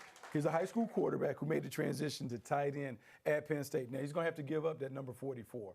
Dallas Clark wore that for a long time in Indianapolis. That's not going to be one that's available. So he's going to have to find another throwback number. He cannot be John Riggins in Indianapolis. We'll see what he can come up with. But he is a nice pick to help Anthony Richardson and or Daniel Jones. Or both. Find more completions over the middle of the field. When you're struggling at quarterback, you want to find big bodies over the middle that can make the game easy for them. Yeah, Anthony Richardson might give a little tap on the helmet. Well, we got Daniel Jones who can come in then. Yeah. You know, what I really like is that when you think about this, way back in the day, Troy Aikman had Jay Novacek when he was a young quarterback. You had Phillip Rivers, had Antonio Gates.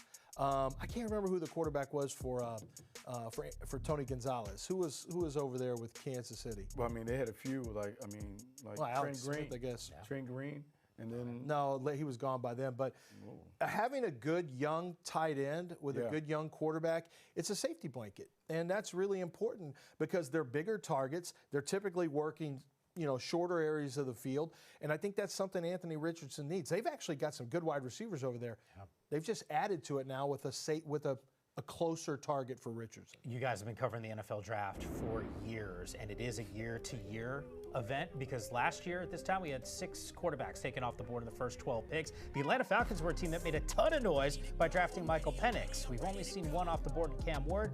Where does Shador land? The answer, I don't know if it's next, but it's around the corner at some point. I'm ready to go, get this show on the road, get ready to go. The goal is to win, I look like you winning, we spinning and spinning like we got no limits, the sky is the limit. You want it.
Back here on Draft Center, live from Green Bay, Wisconsin. It is the Atlanta Falcons who are on the clock at pick number 15. Lance Erline, Bucky Brooks, and Mike Yam with you. We just saw the Indianapolis Colts grab Tyler Warren.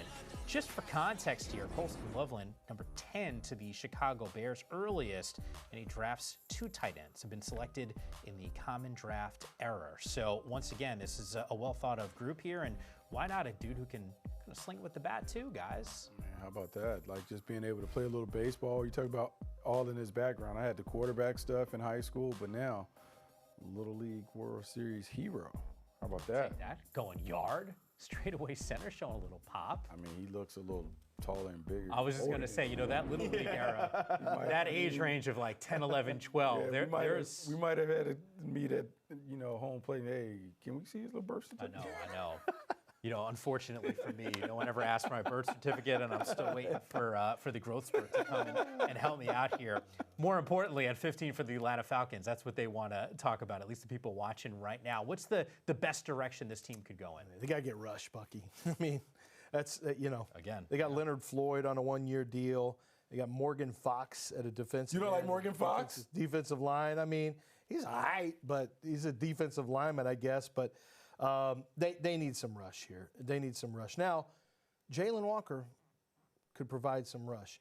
Is a 3-4 defensive lineman, a 3-4 linebacker is one, you know, position that people consider him. Some people think he can play 4-3.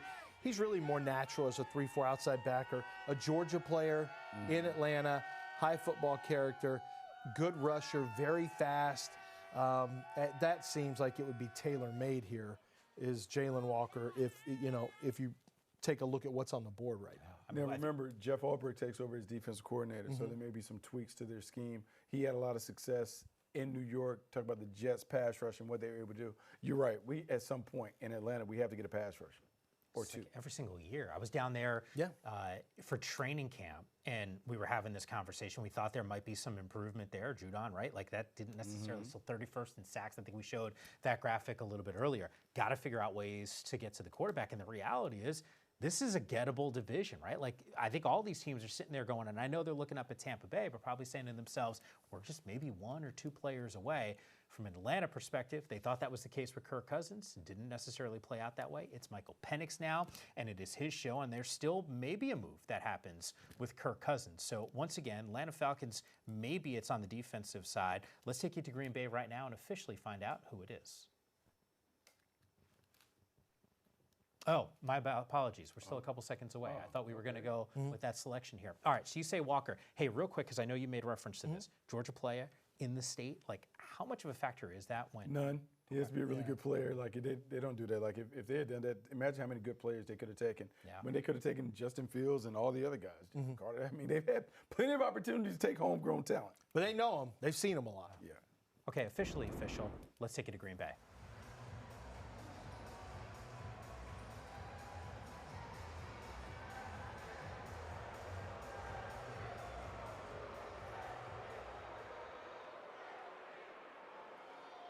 With the 15th pick in the 2025 NFL Draft, the Atlanta Falcons select Jalen Walker, defensive end, Georgia.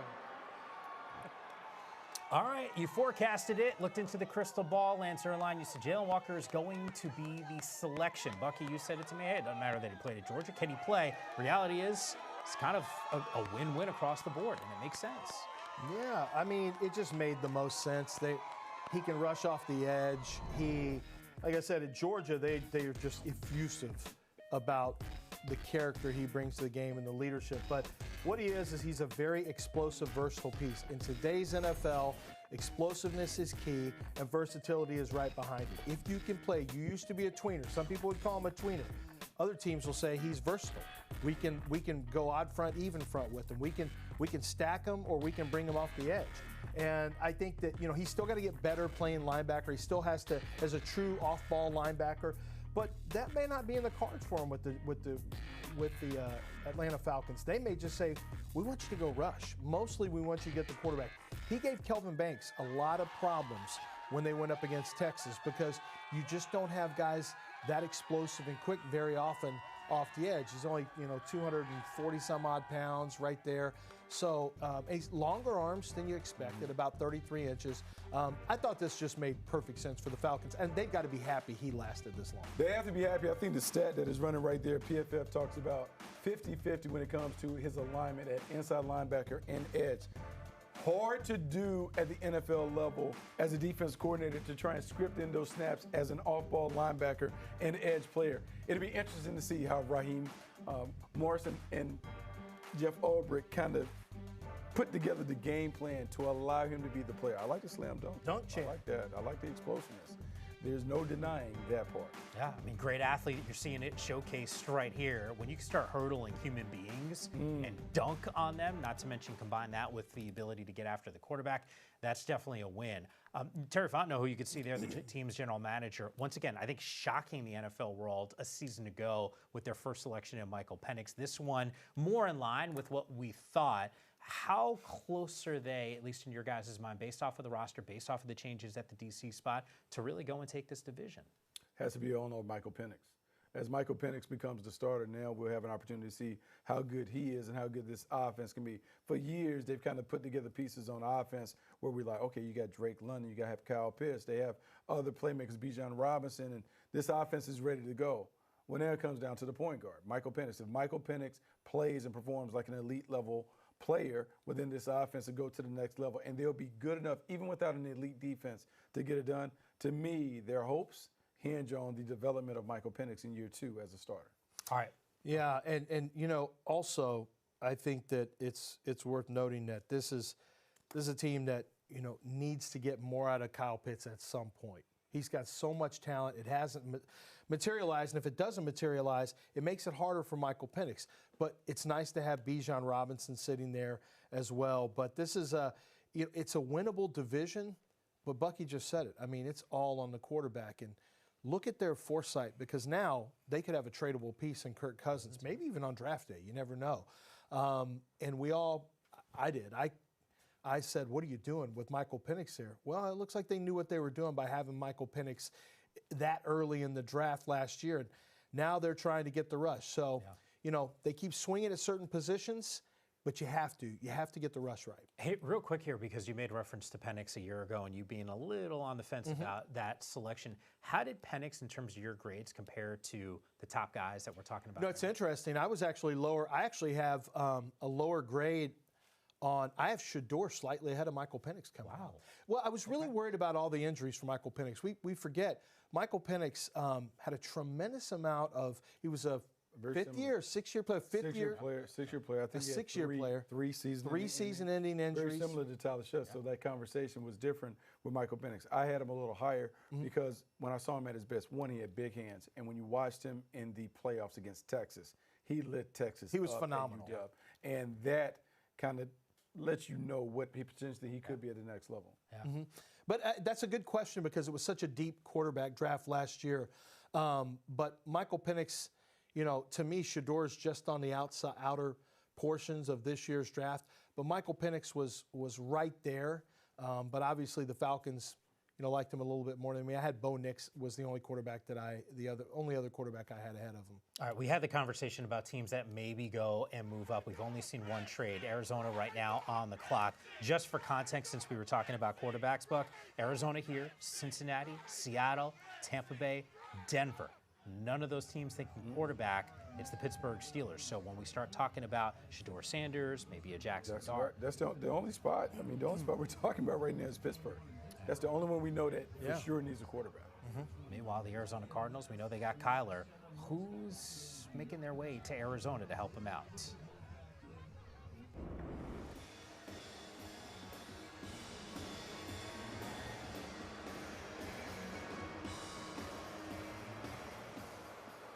With the 16th pick in the 2025 NFL Draft, the Arizona Cardinals select Walter Nolan, defensive tackle, Mississippi. So the Arizona Cardinals looking for reinforcements on the defensive side. Last year during the draft, Buck, it felt like Arizona made more selections than any other team. Every time I looked up, Arizona now on the clock. In this instance, in this first round, kid out of Ole Miss. What do you like about him? Well, he was the #1 recruit in the country when he came out. When you watch him, he has all the talent that you want as a interior pass rusher. Excellent first step quickness, great hand quickness, nice burst to finish. He does a lot of stuff at the point of attack where you can see him develop into a dominant player. When we talk about the explosive knockback, that's all about the violence in the hands, the way that he's able to get there. Talk about the disruption. It's the ability to create consistent penetration versus the run game in the past. And then he's just so athletic. There is so much that he brings to the table that a defensive line coach, man, he is salivating to have the opportunity to work with someone as talented as this kid. Yeah, he's the best defensive tackle in the draft. There have been 2 defensive tackles that have gone ahead of him, but on tape, those guys don't really touch him, not in my opinion. Walter Nolan was one of the few 6.7 grade players that I had, which is Pro Bowl potential, and on tape, incredibly disruptive for all the reasons Bucky said. Incredible power and explosiveness off the point, but you know, you have to be okay with there's some questions about maturity.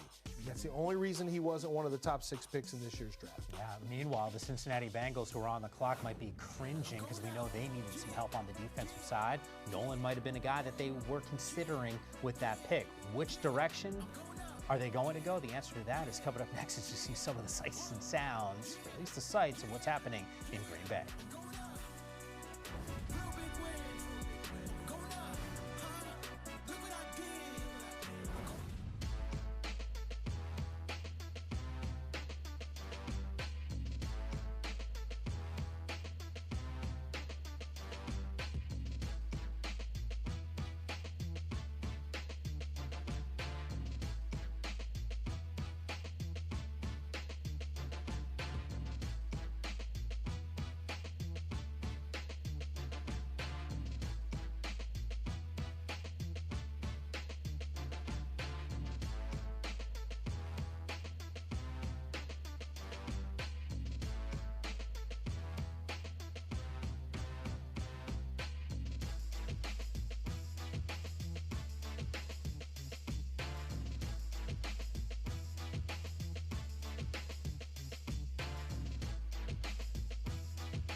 Back here on Draft Center, Bucky Brooks, Lance Erline, Mike Yam with you. Here's a look at what we have so far through 16 picks. Not a whole lot of surprises at 1, 2, and 3. Maybe the biggest surprise is who was selecting at number 2. It was the Jacksonville Jaguars pulling off the only trade that we have seen so far in round number 1, moving from 5 to 2, which left the Cleveland Browns selecting Mason Graham with the 5th overall selection. Currently, the Cincinnati Bengals are on the clock. In our break, I was asking Lance and Bucky, hey, which direction does this team maybe decide to go in? In my mind, it was sort of clear, like, hey, this team has struggled on the defensive side. You guys also talked a little bit, too, about on the offensive line there, specifically at that tackle spot. Based off of the combination of need and available players, what's the best selection here for them? Man, they need a pass rusher opposite Trey Hendrickson in the worst way. Yeah. And there are few guys available. Mike Green, who was the leader, the sack leader, he certainly would fit the bill in terms of giving them someone that has production, has a high motor, would be the finesse pass rusher opposite the power rusher and Trey Hendrickson. He would be an interesting fit for me. He's a good, I mean, we're talking about somebody incredibly productive and I think a really, really good football player. So Mike Green would make a lot of sense here. They do need guard, though, in a bad way. And you've got Gray Zabel, who's I think, a pretty safe guard, and Donovan Jackson sitting there as well. So I think trenches is a direction they probably go here. Zabel, just in case you're not familiar, North Dakota State Bison, and a guard, big kid too, just over 6'5", and certainly has some of the buzz heading into this first round of the NFL draft. The Cincinnati Bengals, is it going to be on the offensive line, or do they find that edge player that certainly they need in the worst way? Here's the answer.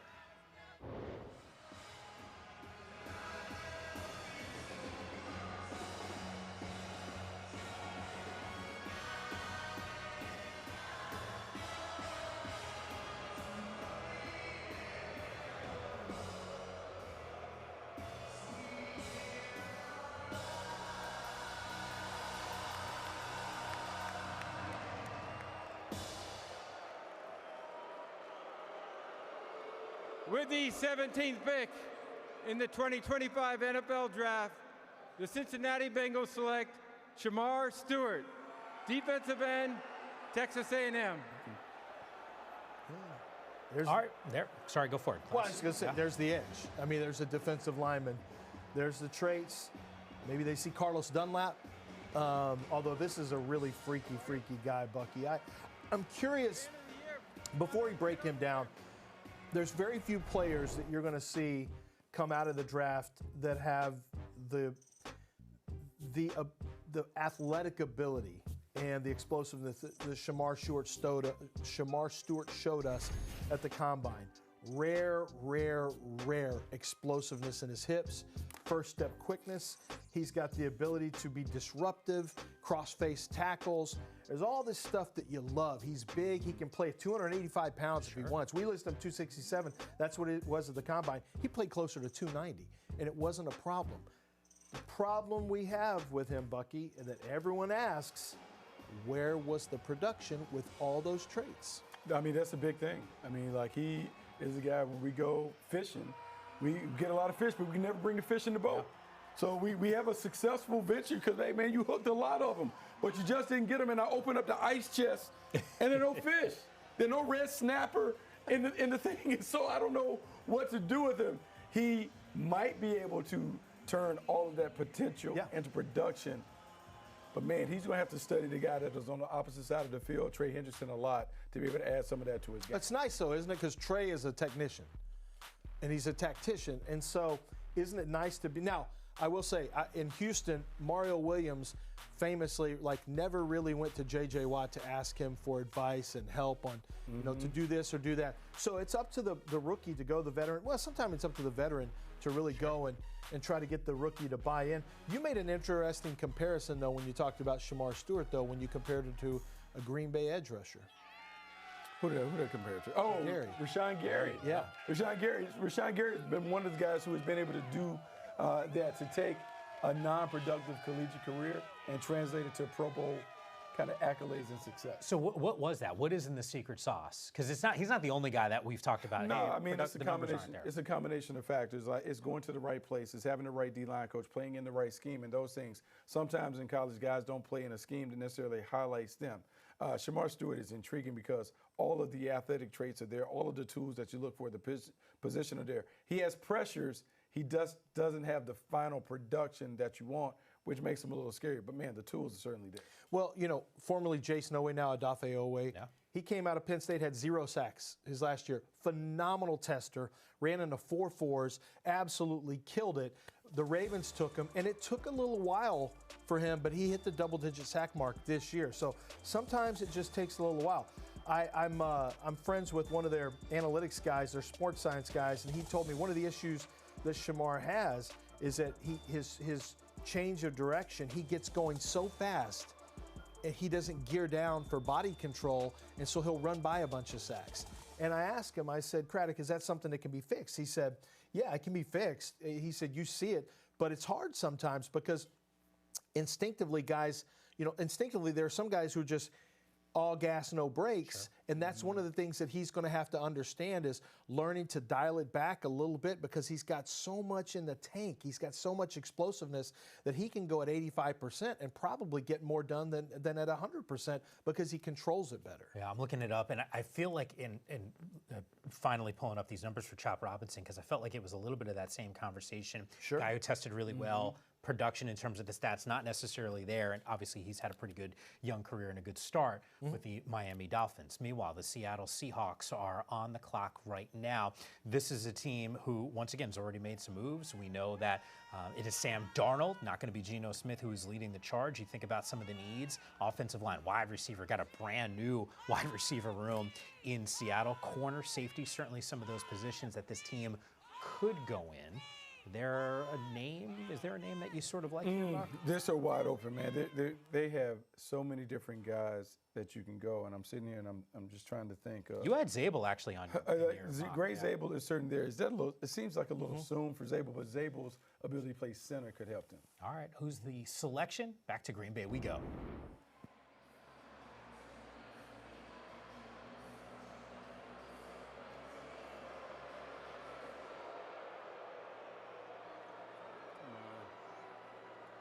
With the 18th pick in the 2025 NFL Draft, the Seattle Seahawks select Gray Zabel, guard, North Dakota State. You know what I'm going to do? I'm going to say this, I'm not going to do the final iteration of my mock draft because my 3.0 was much better than my 4.0. Because what happens, you get to the end and everyone's like, oh, we got to freshen it up and this and that. And 3.0, I emptied the bucket and now here I am, I'm going to have a bunch of these misses because I had Gray Zabel going there. The guy has 5 position flexibility. He can play anywhere on the offensive line that you want to see. Small school standout, dominated when he had opportunity at the Senior Bowl. Very impressive during his time. He's going to have a chance to start somewhere on that offensive line. He, I mentioned this in Path to the Draft, Bucky. He was one of those guys that I was lower on getting out of tape, and then I get to the Senior Bowl, and this is what you do in the process. Sometimes you're too low on a guy, you're too high on a guy. You get where it's good on good here at the Senior Bowl, and he was not out of place at all. At FCS, tackle, guard, center prospect. He'll be a center or guard. He'll be a guard for Seattle. They have a desperate need for a guard right now, but can play center. Might be able to get you out of a game at tackle if it's an emergency. But what he really showed, that was Josh Farmer he was doing a number on just a while ago.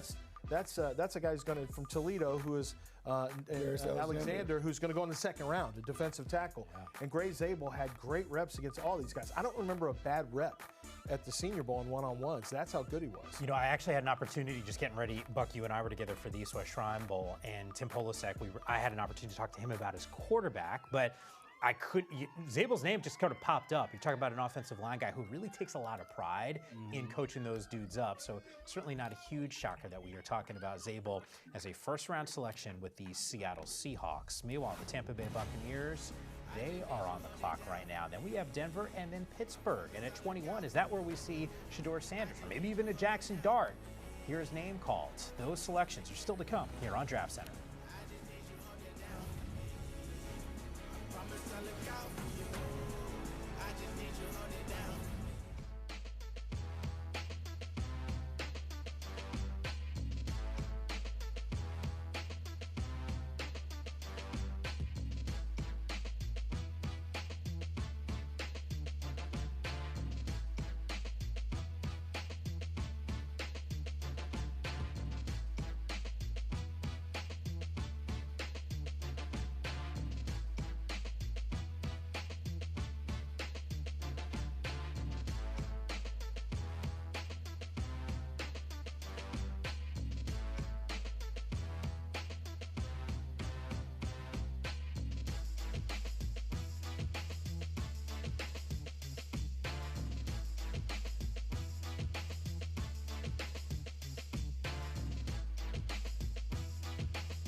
Back here on Draft Center, Lance Zierlein, Bucky Brooks, and Mike Yam with you. The Tampa Bay Bucks. Looks like the pick is in, which we will get to in just a moment. Remember, another division crown for them. They finished a 10-7 campaign. They lost to the Commanders in the wild card round on turf. Of course, Washington having just a ridiculous campaign based off of what we saw last year at this time, drafting Jaden Daniels. Time for Draft Buzz, presented by Goodyear. Trevor Lawrence loving the selection, and why not a Travis Hunter? He's got a dude that's going to get a whole lot of reps on both offense and defense. Drake May, certainly a reason for him to smile. Maybe the best tackle in this class, and Will Campbell, the 4th overall selection to help him out. Kirby Smart, my dude, Mykel Williams, the dude can ball. He is to the Bay Area now. San Francisco bounds. The defensive end certainly going to help an offensive line that needs it. All right, the rejected will be respected. Prime? Had that in the folder.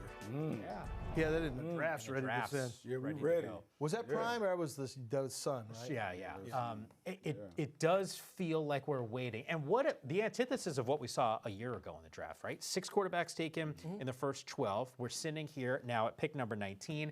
And the only selection was Cam Ward at that quarterback spot. Maybe it's Pittsburgh. But it's also not only supply and demand, but it's need. Which teams needed a quarterback? A lot of the teams addressed their quarterback situation in free agency, and so it gave them the freedom to take the best player available. And when we looked at the draft coming in, we said, look, if he doesn't go to Tennessee, the New York Giants at 3, the New Orleans Saints at 9, it was going to be a long wait. And now we're sitting here looking at 21 with the Pittsburgh Steelers. If it doesn't have for the Pittsburgh Steelers, then it's anybody's guess when he or Jackson Dart go off the board. Yeah. To be clear here, you think Pittsburgh's taking a quarterback? I mean, I think so, but I'm in the room. I don't know. Wow. All right. Well, we still got a couple more picks before we get there. Tampa Bay, let's find out who they selected.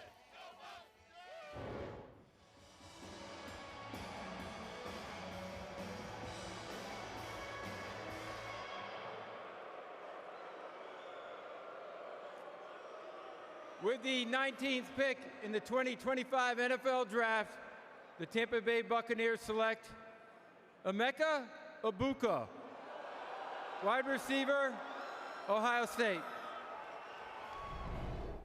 All right, so according to the mock... What's wrong? No, nothing wrong. Look, this surprise. I am a little surprised, although...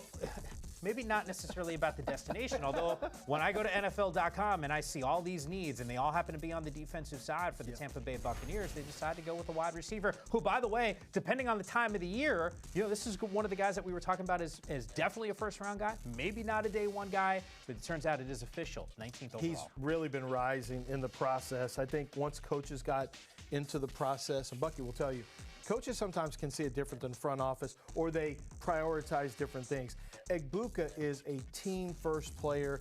He is one of those players who is very, very clean. He checks a lot of boxes. Pedigree. He is polished. He is going to be first in, last out type of work ethic. He is going to be a slot on the next level. You look at what they have right now, and you've got Godwin is there at the slot right now. Jalen McMillan is outside. I mean, you could make the argument, why are you drafting a wide receiver? Well, obviously, they know that you have to score to win at the highest level against the best teams. And what Tampa looks like they're doing is saying, let's just go get some more firepower. Yeah. I mean, you have to have firepower to win in the NFL right now. It's a must. And Philadelphia is not going away. I don't think Washington's going away anytime soon. I think they're going to keep getting stronger and stronger. And they're in the NFC. And then if you do make it into the AFC, if you end up playing in a Super Bowl, you're going to be playing a powerhouse coming from over there. So it's a little surprising. I thought they might go a defensive back like Jahdae Barron, but once again, this is a really clean prospect that coaches love. Clean prospect, but let's be real. Like, Mike Evans is 31 years old. His contract allows him to be a free agent in 2026. If you're the Tampa Bay Buccaneers, you want to be prepared for that. They re-signed Chris Godwin. So now, if Mike Evans departs, you now have a starting wide receiver. And look, he's a slot machine. He's the perfect number 3 to go alongside Godwin and Evans. To me, Baker Mayfield, this offense, they want to go to the next level. Well, they just don't want to keep going to the division round. They want to move and advance. Offensively, this upgrades their offense so they can score more points with Baker Mayfield. Yeah, it is interesting, though, because Chris Godwin, you're not getting rid of that contract. he's going to be there for this year and the next year as well. So I think what they've got is 3 wide receivers. I don't know what happens with Jalen McMillan. Who had a really good season. Yeah, it's a wealth of riches, I guess, right now. Welcome to the league. This is what happens. Bucky Irving. Move on. Yeah, Baker Mayfield's happy, I can tell you that. Well, first wide receiver taken by the Bucks in the first round since Mike Evans in 2014. The rest of the picks in round 1 are still to come.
Back here on Draft Center, along with Bucky Brooks and Lance Zierlein, Mike Yam with you, the Denver Broncos on the clock. You think about what this team has done in the offseason. Talanoa Hufanga, one of the big hitters in the NFL at that safety position from San Francisco. He's now in Denver. Dre Greenlaw, another San Francisco 49er, also there. And they also brought in Evan Ingram at the tight end spot. So they have some pieces where this team's going to be elevated here. Mm-hmm. I feel like every time we did a mock draft live, we were talking about a North Carolina running back, Buck, and guy who used to rock the same uniform as you, heading to Denver. I mean, it would be a nice thing. Sean Payton is on record saying that they want to get a running back. They need to get a running back. Well, lo and behold, they're sitting right here, and there's a running back available. Now, what if they decide that the running back that they want is not Omarion Hampton? Maybe they want a different running back. I'm just saying. I'm not saying that I know anything. I'm not Johnny Carson. I don't have the little envelope up to my thing. Yeah. I'm just saying, what if they want a running back, but maybe running back is a need. I mean, running back it should be the pick, frankly, because you look at what they have on the roster and running back makes sense. That's an interesting point, though, because two very different types of running backs. You got a hammerhead and you got the dynamic, explosive three-down guy. Yeah, Tecmo and Johnny Carson, you guys are aging yourselves. Back to the back. True, that's true.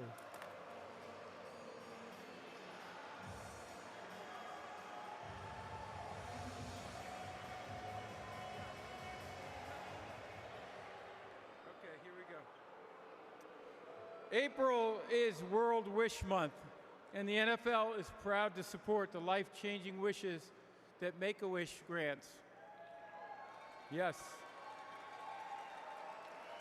One of those wishes will be coming true right now. Sam is a 17-year-old Broncos fan who has bravely battled cancer. There you go, Sam. Raise that fist up, baby. His wish is to announce the first-round draft pick for his favorite team. Please join me in cheering on Sam as his wish comes true. Take it away, Sam. Yeah, let's go Broncos. Thank you. All right, with the 20th pick in the 2025 NFL Draft, the Denver Broncos select Jahdae Barron, DB, Texas. You think you know, and you know nothing. Think you know, but you have no idea. The NFL Draft making us look silly once again. We thought it was going to be running back. Instead, they go a corner, which, by the way, was a need. It's definitely a need, and it's a really deep running back draft, too. So keep that in mind, and that could be one of the thoughts that go here. Jahdae Barron has tremendous range. He sees the ball extremely well, and we're seeing that in these highlights. He's got the ability to play outside, to play in the slot, which is the nickel, which is something they need, and he can even play safety. So he's got three-position versatility. He showed tremendous toughness in terms of coming up and tackling, not only supporting the run, but coming up and finishing wide receivers after the catch. And the other thing I love about Jahdae Barron is that he's got really good, the old click and close, the old plant and drive. And you see all the ball skills. Look, 8 interceptions, 24 pass breakups for his career. Buck, you got to have instincts, but you got to have a little burst to get to the catch point. Now, this is all about Vance Joseph, the defensive coordinator, who is a great DB coach. This is about him looking at his unit and saying, look, I got a defensive player of the year on one side and Pat Surtain. I need somebody who can handle the heat on the other side, because they're not going to keep throwing on Pat Surtain's side. So the other guy must be able to stand up and weather the storm.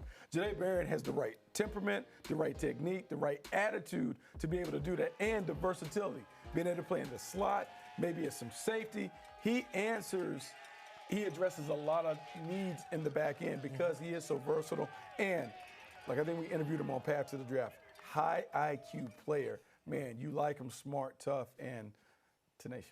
I'm looking through here the rest of this first round. Hampton, I don't know if gets selected as a first-round running back now. Well, you see number 22. You say 22. You see number 26. I'm saying 22. I'm saying 27. Okay. The Baltimore Ravens. Okay. I say double down. 26. Okay. The Rams. All right, we still got some time there. Well, Kyron Williams is throwing the phone at you right now. He's looking at a draft somewhere. What are you talking about? Like, I'm ready to get my big deal, and you're over here trying to him up out of there. The streets are saying, the streets. It's not me, Kyron. It's the streets. So basically, Lance is saying on his drive into our studio with SoFi Stadium that way as our neighbors, he heard something from a fan that was yelling. I mean, the production's off the charts for Kyron Williams. No doubt. It doesn't make sense to me, but maybe the Rams want to. Kyron Williams want a more explosive running back. He maybe wants a little change, and they're like, no. All I'm going to say is we are finally at pick 21. I've been waiting for this selection. What's the significance of this pick? 21, because I'm sitting here going, a year ago, I watched 6 quarterbacks taken in the first 12, and now all of a sudden I got one at There's one. More life in quarterbacks. Look, you know who you're talking to. Believe me, I'm with you there 100%. But this is one of the intriguing storylines. Shedeur Sanders, is it going to be him? Jackson Dart was linked to this team. I don't know. Maybe it's Aaron Rodgers who's going to be the guy from Mike Tomlin. But I know in the long term, A.A. is not necessarily the guy that I think I'm comfortable rolling with. It feels like this is the time we're going to be talking about a quarterback. Which one is it? I lean on you guys to tell me which direction they should lean. Man, this is one where, you got DK Metcalf, you had George Pickens out there, but man, what's the need to have that if you don't have the thing? Supposedly Mike Tomlin really likes Shedeur Sanders. It makes the most sense right here. I don't think Jackson Dart's a great fit for what they do. What's going on here? All right, let's find out who it is.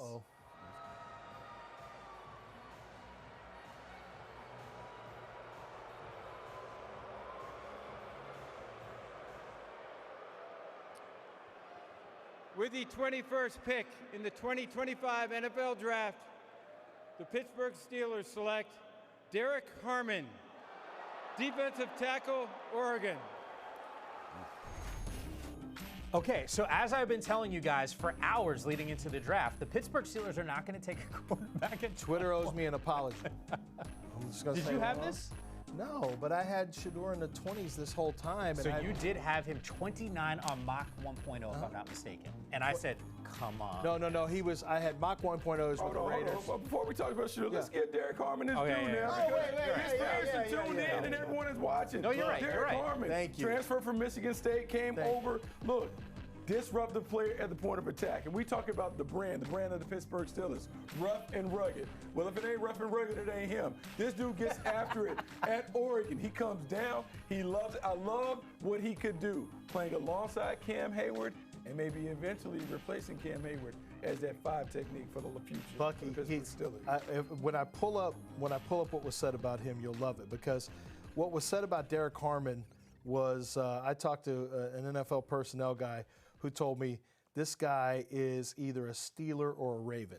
He said this is what he looks like. And when you look at it, the quote was, he plays like a Raven or a Steeler. Off the tape, he reminds me of a young Cam Hayward, but bigger. Look at Lance. But bigger. That's not me. Look at Lance.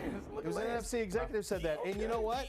That's what they like. He's the kind of guy they like because he's a drain clogger in terms of a run stopper, and he just is built and looks like a Steeler. He feels like a Steeler. The Harmon family, I apologize. I get it. Bucky Brooks, now your favorite person at NFL Network. We loved up Derek Harmon. Who the Chargers are going to take, that's next.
Back here on Draft Center, Green Bay, Wisconsin, giving us the 2025 NFL Draft. Over the next couple days, more than 250,000 fans converging on that city to enjoy one of our favorite times of the year. The fans that were there, well, they got to watch some fun. Time for FedEx Air and Ground Players to Watch, presented by FedEx. No drama at the top. There was so much speculation that the Tennessee Titans would take their quarterback in Cam Ward. They did exactly just that. The first wide receiver taken off the board, Ted McMillan out of Arizona, 8th overall, going to the Carolina Panthers. And we saw some more firepower in the air. Mecca Ibuka, number 19th overall, to the Tampa Bay Bucks. First wide receiver that the Tampa Bay Bucks have drafted in the first round since Mike Evans could be the replacement in a couple seasons for the future Hall of Famer. Meanwhile, the Los Angeles Chargers on the clock with the 22nd overall pick. Coach Harbaugh, you got to imagine guys getting, you think about the running attack, you think about some of the big uglies as well. Which direction do you think they go? Oh, well, this is the time. I mean, I know they got Najee Harris, and he's been, look, he's always had a thing for Najee Harris since his days as a college coach, but to add another running back to the mix, this would allow them to do what he's traditionally done. They like to pound it. They want to run the rock. They want to control the clock. They want to dictate the terms to the opposition. Amari Hampton would appear to be a great fit. If he's there at 22, like why? I mean, he's right there for them. Why not take him? Well, because I'll tell you why. How about the fact that you need maybe a little bit more wide receiver help, and Matthew Golden's on the board. Yeah. You need cornerback help, and Will Johnson, formerly of Michigan, that's a good one, is on the board. Who you know, and Jesse mentioned Ben Herbert, the strength coach, knows all about what his speed numbers are and all the things that other guys don't know because he never ran. He never ran in the draft process. He said he had the hamstring or whatever it was. So, you know Will Johnson. You recruited Will Johnson. You know what his athletic numbers are that other people may not know. I think this is an interesting pick because you got Will Johnson with the connection. You got Omarion Hampton, who plays, frankly, the bully ball that that Harbaugh loves, and then you have Matthew Golden, who would be a nice addition for the quarterback there, as somebody who can stretch the field. Can I just throw a hypothetical out there? Because the Chargers pick in the second round at 55, you guys have been telling me it's a deep running back class. It is. Do you wait? Is there a gap between Hampton, the rest of the group? So that's why you have these conversations. You have to know how deep the draft is, and then you have to project when there's going to be runs on different positions. So Quinshon Judkins could be there. Sampson, I don't know if Sampson from Tennessee is... Oh, Dylan Sampson. Dylan Sampson, if he is as big at 200 pounds, 205 pounds. I mean, this is the guy who has... Omarion Hampton's the guy that has the size, the juice, the power that really, really speaks to... And frankly, he never had a back like that. Harbaugh didn't at Michigan. He never had that type of size, explosiveness. He got it done with Corum and Haskins and guys that, were physical... guys that were lunch pail runners. It's a little different when we're talking about Omarion Hampton. This is a guy who can, if he gets through, he can take it to the house because he's also fast. Can't even tell you. I watched a ton of North Carolina games, and I know you did because you used to rock that uniform. You and I have talked about this on air and off air, just how dangerous he can be. Is there that special trait that you would point to as to why Hampton deserves to be a first-round running back? Oh, I would say just the physicality and toughness, just a competitive stamina that he shows. This is a guy that is a workhorse runner and all-day sucker. When you talk to the people at Carolina, talking to Natron Means, who played for the Chargers, Pro Bowl at the Chargers, he talked about, man, this dude, we didn't do him justice in terms of giving him the ball enough. The more he touches it, the better he gets. To me, that would really appeal to Jim Harbaugh and what they're building in L.A. Which is wild if that's the case, because I don't remember what the exact offensive split was, but my God, he was carrying the load. I mean, literally. He was the only thing. I mean, he was the only offensive weapon they had, and back-to-back 1,500-yard seasons. You see the contact balance, you see the balance and body control. And look, I love Ashton Genty, but I felt like Amari Hampton was a lot closer to him than farther away for him and the rest of the pack. Yeah, the only other pushback that I would throw here, Najee Harris certainly comes to mind as one of those additions. I'll throw on Mike Williams, too, sort of in that mix when we talk about some of these offensive weapons. So maybe it is truly on the defensive side. It could be Will Johnson. They do have some different directions they could go. That's why I think right now this is a pretty intriguing pick because you have positions of need that line up with players with talent at those positions of need. You hate having a position of need and then you have to overreach. We've seen that a couple times, I think, in today's draft, but when you look at the needs for the Chargers, it's nice to have priority positions of need where the board just lines up perfectly for you. And that typically happens later in the first round than earlier in the first round. And you have a little bit more mobility if you want to slide up or down the draft once you get past number 20. Do you think there was frustration in the Chargers draft room when Loveland and Warren get taken off the board? No, I think, look, you calm and cool. You have other plans. Because they're so far down the board, they knew they couldn't control what was going to happen in front of them. You would love for one of those guys to do it, but at the end of the day, you set your board, and the best players that are available at that pick, you feel confident about those guys being really good key contributors for your squad. Yeah, the last couple of weeks here, it felt like Matthew Golden might be the first wide receiver taken off the board. We've seen now two taken ahead of him. We'll find out if that's going to be the pick. It's the Los Angeles Chargers with the selection.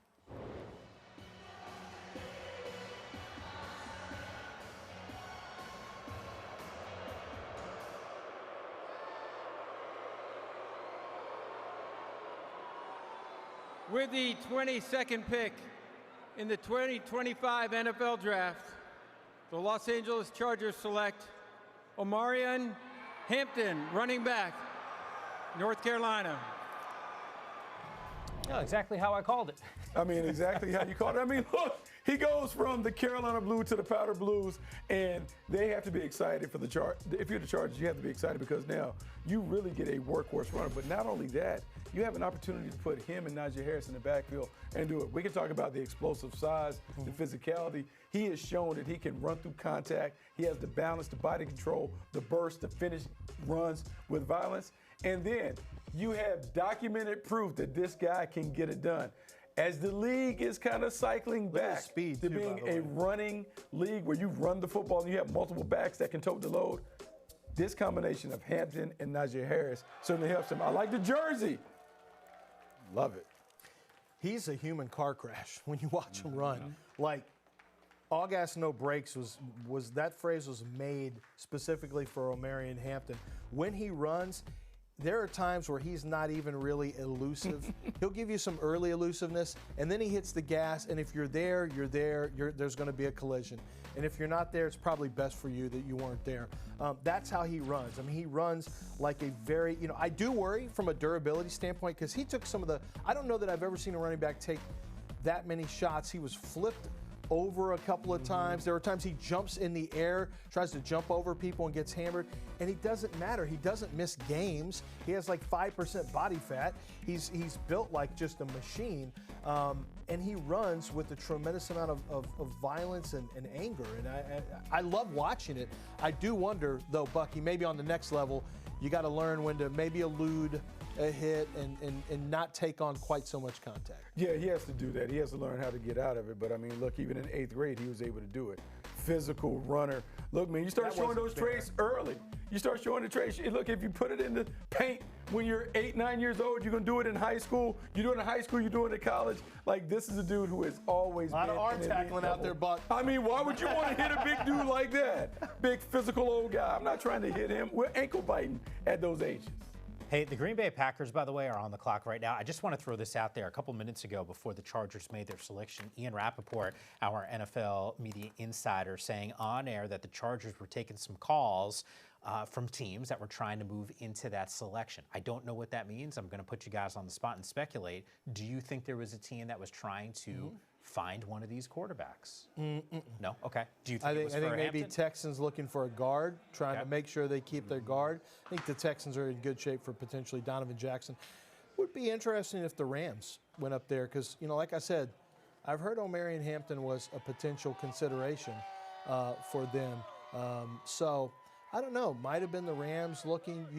You never know. Detroit needs a pass rusher. Maybe there's a rusher on the board that Detroit loves. Could it have been a quarterback? Possibly, but I don't think so. There's really no need to jump these other teams for a quarterback. It wouldn't make sense, really, to trade it for a quarterback at this time. Yeah, and by the way, so once again, Ian Rappaport staying busy on draft day as he always does. Because Trader Nick may be at it, looking to grab Donovan Jackson. The Texans need a guard. Okay, so just once again, just something to keep an eye out for because the Chargers, and you guys see the clock there as you're watching Draft Center, 4:10, 4:09. I happened to notice, I was like, man, how come we're not going to Green Bay here with this Chargers pick? They took that thing all the way down to the wire. Something tells me maybe we see that again with Green Bay. Bucky, you had on your latest mock for the Green Bay Packers, Will Johnson as the selection here for them. He'd be a great pick for them because he's a see-ball, get-ball defender, meaning he is terrific playing off, reading the quarterback, cueing the quarterback, reading routes, jumping routes, and doing things. Jeff Hatley for the Green Bay Packers. They want to bring pressure, but they want to make sure that they can play the ball from off. To me, he's a nice fit there, but without that time, I just know how the Green Bay Packers traditionally operate. It is hard to take a player when they don't have that 40 time on. Yeah, that's awfully tough, and they like guys that can run. And you gotta hit a certain mark, I think, for the most part. And that's the concern for Will Johnson. Will Johnson could be in for a long slide right now because he didn't run. and there's a knee, there was questions about a knee. People don't have a 40 time on him. There were questions about how he did run, and he never ended up answering those questions. I had Matthew Golden there in my final mock draft, the 4.0, and that's a need for them. They need a quarterback. Whoa! What? Are you talking about the Packers in the first round wide receiver? Well, that's like there are things that we know don't happen. I know. And I did, when I went back and turned my last one in, I put Maxwell Hairston from Kentucky because they do draft cornerbacks. Now that I can get on board with. Like see, that makes more sense when we talk about cornerbacks and those things, but more like no wide receivers in the first round. Like that, it's not what we just don't do. And that. it is a good room. It's a good young room, right? I mean, we've been talking about not a good wide receiver draft though. Yeah. And you need a wide. Yeah, but I don't think they're crazy about all the drops. It's an inconsistent wide receiver room. You got a lot of money in Jordan Love. At some point, they're going to have to address wide receiver. If it's not the first round, and Bucky's right. I mean, if they don't do it, they don't do it. Yeah. But they better do it at some point in this draft. But they really need corner. Max Hairston is on the board from Kentucky, speedster. You don't know what's going to go on with Jair Alexander. Yeah. Corner would make a lot of sense here. Was just about to bring up the Alexander equation because we've heard some buzz and maybe not long for Green Bay. We obviously need to find out if that is the case. And Bucky, I felt like as we were doing Mock Draft Live, you had slotted corners there and referenced that being potentially the reason why. Now, who knows which direction they go? We got $130 or so before we actually go and find out. But there was Xavier McKinney, another guy in that secondary that performed pretty well. Giants, of course, probably not thrilled that they let him go and walk because of how productive he was. But once again, if you had to hypothesize here, still corner for you? I think so, man. I think, look, the Jerry Alexander conversation is real for them in terms of what are they going to do with him. There were a fallout at the end of the season. Look, they didn't play with him at the end, and I think they would like to find someone that can replace him and get better not only in terms of on the field, but just the chemistry and connectivity in the locker room. So if they can find a cornerback that fits what they want to do, I absolutely believe the Green Bay Packers will make that move. Looking, by the way, I just was able to go through a research packet very quickly. Packers haven't drafted a wide receiver in the first round since Javon Walker. 70. Yeah, 2002. It's not what it's done. Look at this guy. It's not what it's done. Like, there's a thing when you walk in there, they say, hey, we're not taking wide receivers early. It's the collective. It's development. Second, third round is always the switch. Were you in that? You were in the building. I just want to know if you had that up or No, that was I just didn't have that up. Okay. You were in the building with Ron Wolf, right? Yes. What was that conversation like? Well, I mean, they've always felt like they could develop those guys. If you have an elite level quarterback, the elite level quarterback can elevate the performance of the playmakers on the outside. And they had so much success in the second and third round. I can go all the way back to when I was there. Robert Brooks and Antonio Freeman. You go back to like James Jones was taken in that round. Randall Cobb, Jordy Nelson, on and on and on. They've been able to find those guys in those rounds. Devontae Adams, I mean, they just continue to find those guys in those second and third rounds. That's true. You know what you're doing, you know what you're looking for. You can go buy a used car at the lot. So you would not think wide receiver here just based off everything that you just Well, history says no. It's not even in the stratosphere. We're not even having a conversation about wideouts. You're right. All right. Look, and there's questions here about the secondary. Maybe the host city. Please you know, let Matt, it be a wide regardless. receiver. You think so? Please let it be a wide receiver. It'd be No, I awesome. don't. I think it's Max Hairston, but we'll see.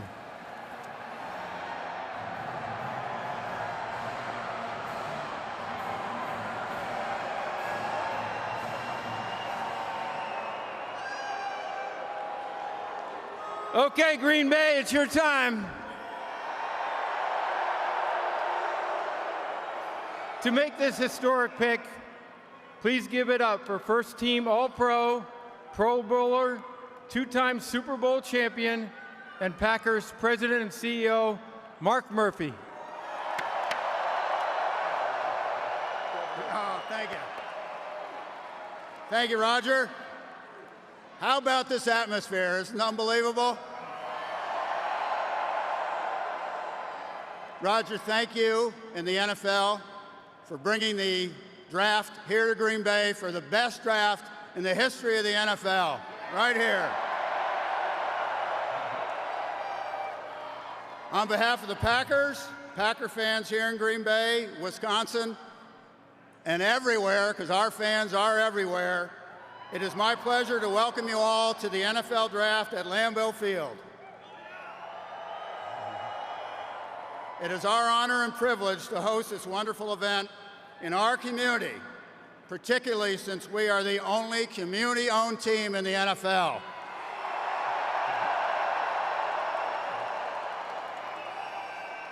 Just out of curiosity, how many of you are owners? Yes. We also have the best owners in the NFL. And we also want to celebrate the special connection we have with our fans that dates back to the early days of professional football. With the 23rd pick in the 2025 NFL Draft, the 13-time world champion Green Bay Packers, for the first time since 2002, draft a wide receiver. Matthew Golden, wide receiver, Texas. Now, as you said, history will tell us it is not going to be a wide receiver. History, but outliers happen evidently. Who knows? I was playing the odds. We said 2002.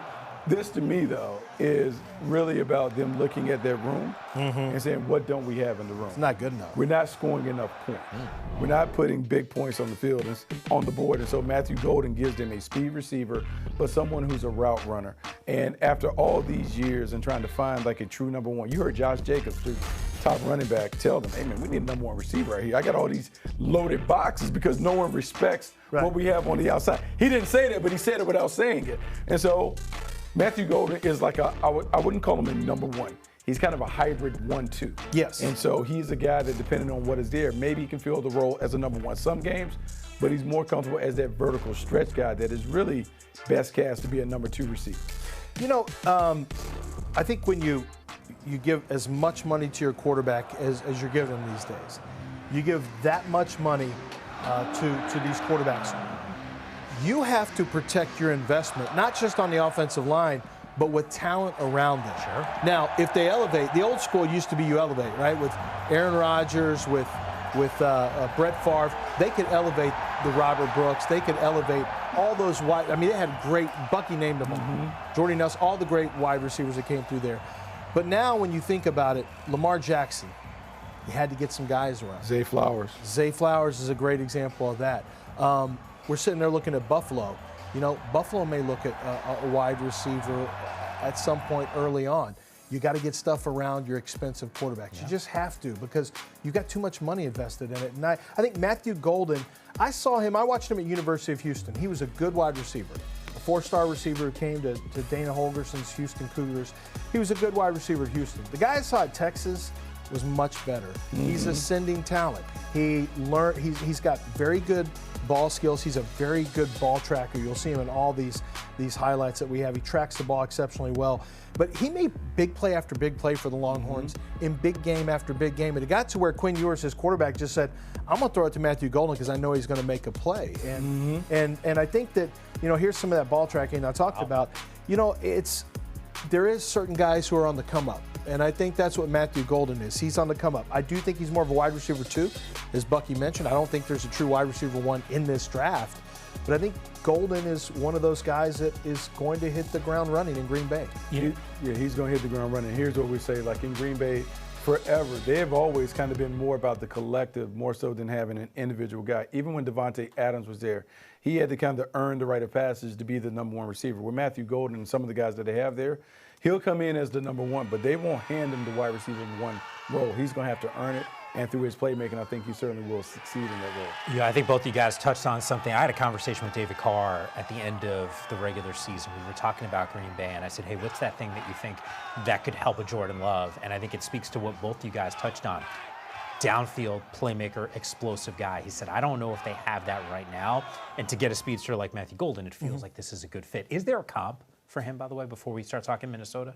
My Matthew Golden comp, I got to see who I had for Matthew Golden. I'm trying to remember. I don't do comps for all the players. My comp for Matthew Golden was Chris Olave.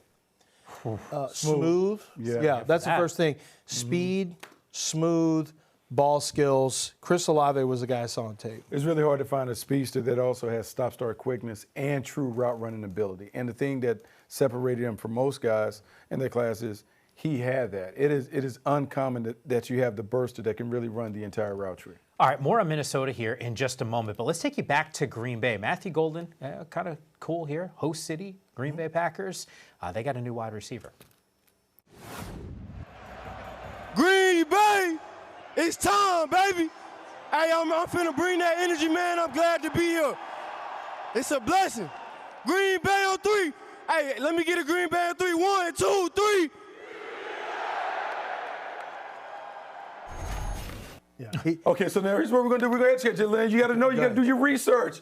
They don't go break it down on Green Bay on 3. It's go, pack, go. Yeah. If he's going to do that, like, he has to know host city. He has to know how to get down. Yeah. Next time he grabs the mic, Murphy tomorrow, had to get to him. And you got to tell him that before he gets go, to the pack, mic. go. He has to understand what the lay of the land is. All right, we'll take you back to Green Bay in just a moment here. Just want to throw this out there. Ian Rappaport is reporting that the Eagles, and not a surprise here, Howard Roseman usually is working the phones, but working the phones trying to trade up. So there might be a player. Get you. Well, I know what it's not. It ain't a quarterback. Yeah, seriously, they're good on that front. Wheels are turning. Trust me, I won't ask you about cute quarterbacks until we get one drafted. Let's get you back to Green Bay here with a Minnesota Vikings team that made some huge jumps, 14-3 last season. New quarterback, it's going to be J.J. McCarthy running the show.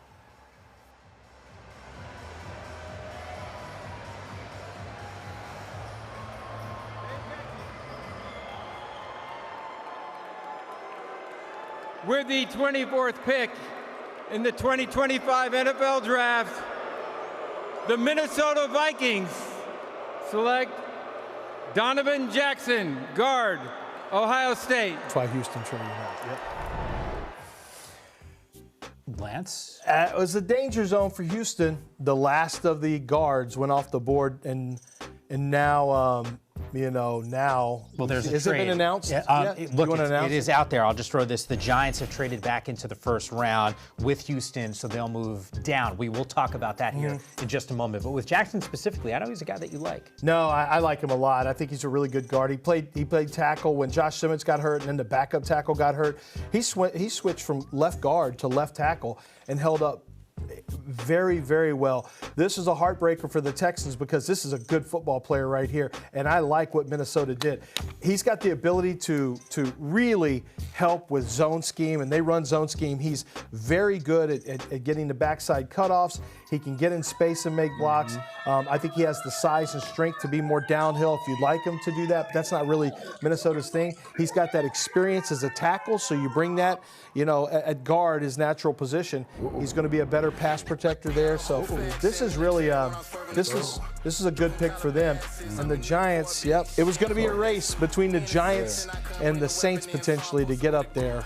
And we may have our second quarterback. Finally, for you, Yan, we get a quarterback potentially coming up.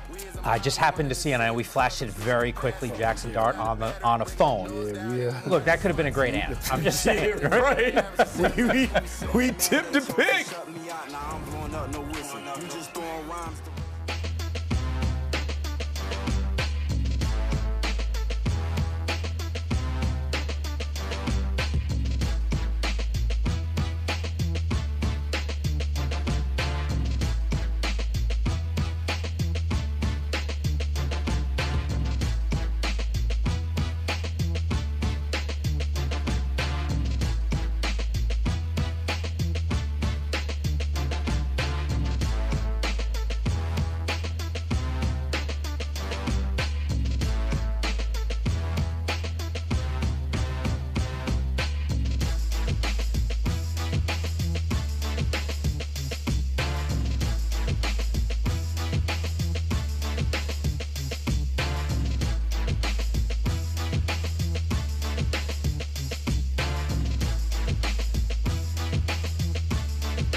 Back here on Draft Center, and just to reset, if you're just joining us, the New York Giants, they already made a selection. They got Abdul Carter with the 3rd overall pick. They just traded back into the 1st round with the Houston Texans. So the Giants get the 25th overall selection. The Texans get 34, 99, and a 2026 3rd rounder. Oh, there's my guy, Mike G. I just saw him upstairs a little while ago before we got out here. So he's obviously working the phones, and the speculation, let it just roll here. You got to imagine it's going to be quarterback, and there was already talk about what this team was going to do in the offseason, and maybe it was going to be taking one of those guys with their overall pick. As the draft evaluation process happened, it became abundantly clear probably wasn't going to happen in the 1st round unless they traded back in. What's the pick that makes the most sense given the state of this team? I mean, that's easy. It's quarterback.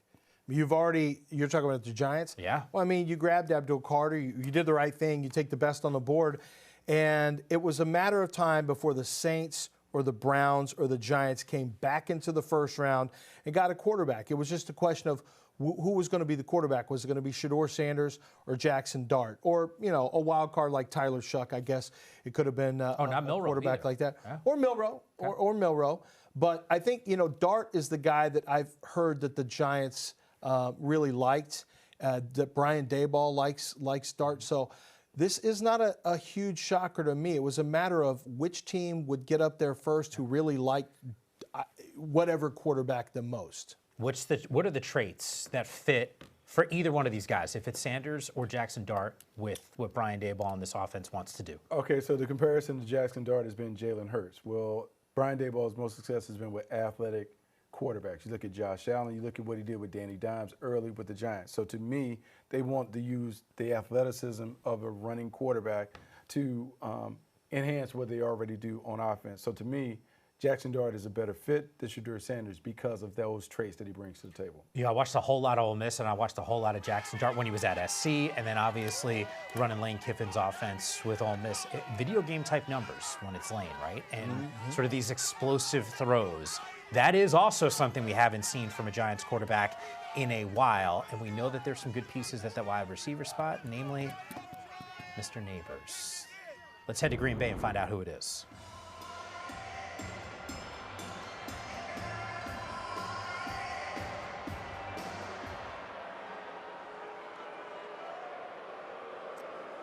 The Houston Texans have traded the 25th pick to the New York Giants. With the 25th pick in the 2025 NFL Draft, the New York Giants select Jackson Dart, quarterback, Mississippi.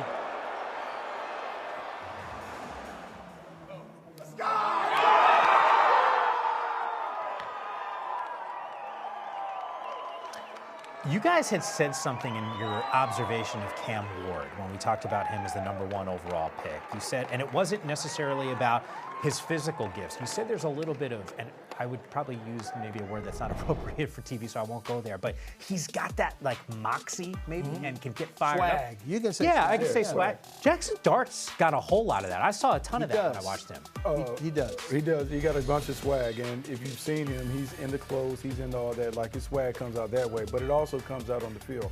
When you talk to the Ole Miss players, and we had a bunch of them come through, they talked about how they loved him, the competitiveness, the dog that he displayed.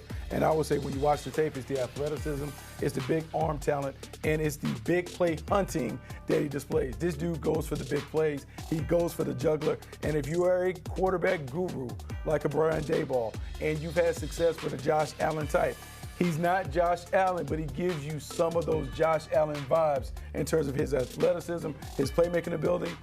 That is why you go in on Jackson Dart and bring him to New York. You think that you can recreate what you once had in Buffalo.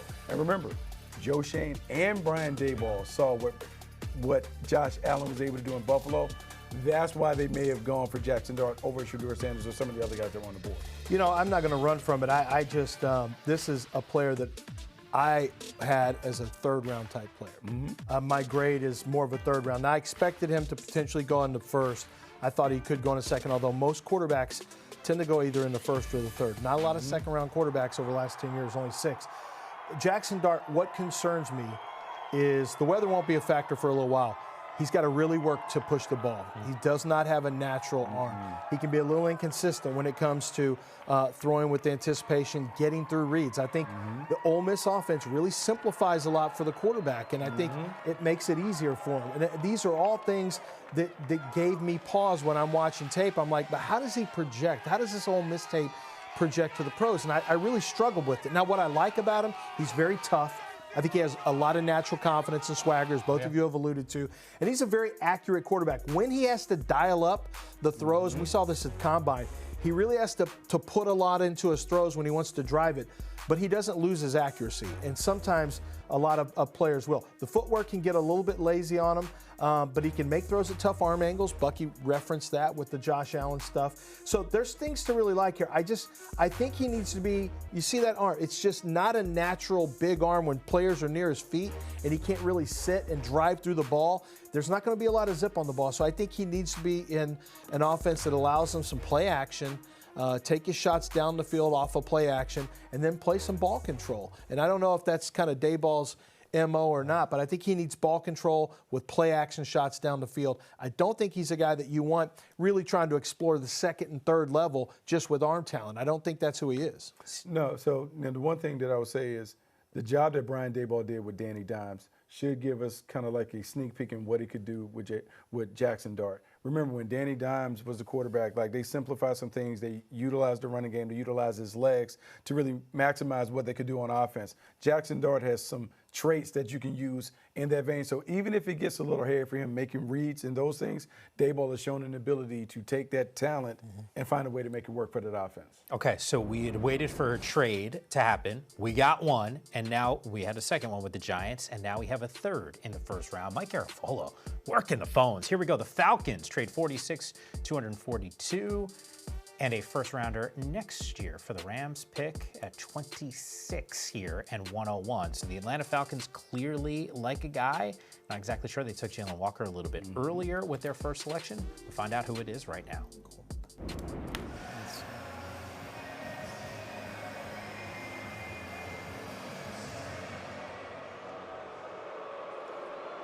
The Los Angeles Rams have traded the 26th pick to the Atlanta Falcons. With the 26th pick in the 2025 NFL Draft, the Atlanta Falcons select James Pierce Jr., defensive end, Tennessee. You guys had screamed for it a little bit earlier.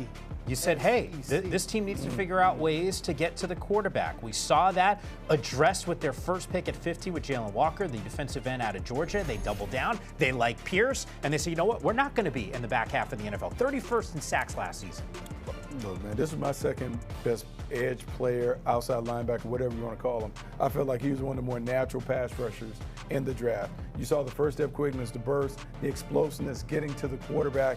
Look, this dude's get off, his snap count anticipation is off the charts. He's like a cat pouncing on a ball of yarn. Now, the thing that we couldn't talk about the entire process was the unknown, the whispers of character and what this is going to be or whatever. They had to vet him out really well, because if you're going to take him and put him in the mean streets of the ATL, you got to make sure that he's right and he's mature enough to handle it. On the field, he is exactly what they needed coming off the edge. Relentless, explosive, big play producer. I like it. It's just a matter of the whispers, the character concerns that people put out there without really saying it. What are you going to do with more time on your hands, more money in your pocket, and more, the streets, and more access? And it's a real question. You have to ask that about every single player that you draft. And James Pierce, that's the concern on him. The football, not the concern. James Pierce is a linear rusher who can get up the field and impact the pocket. Here's what we can tell you. The Atlanta Falcons are a better team now because of what they've done in the first round. And the Giants, they attacked it, have their future quarterback.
Back here on Draft Center, Lance Zerline, Bucky Brooks, and Mike Am with you. The fans in Baltimore. Reason for optimism. This team has continued to be one of the premier squads in the NFL. You can make an argument that the roster might be the best in the league, considering some of the pieces that they have on offense.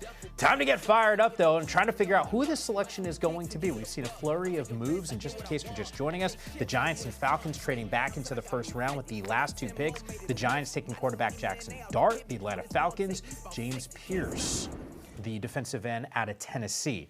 Baltimore Ravens, what do you like? A couple different big needs I want to bring up. Safety. So they need one so Kyle Hamilton can come forward. That could be Nick Emanwari, or that could be Malachi Starks. Yeah. An interesting one, though, I remember watching Chuck Smith, the pass rush guru who works with the Ravens now. I was watching him, and I was listening to him talk about Nick Scorton from Texas A&M. Now, everyone's got him in the second round, but there was something you could tell that Chuck Smith, he liked him. And I said, you like him, Chuck? He goes, oh, yeah, he's got some moves. He's a natural rusher.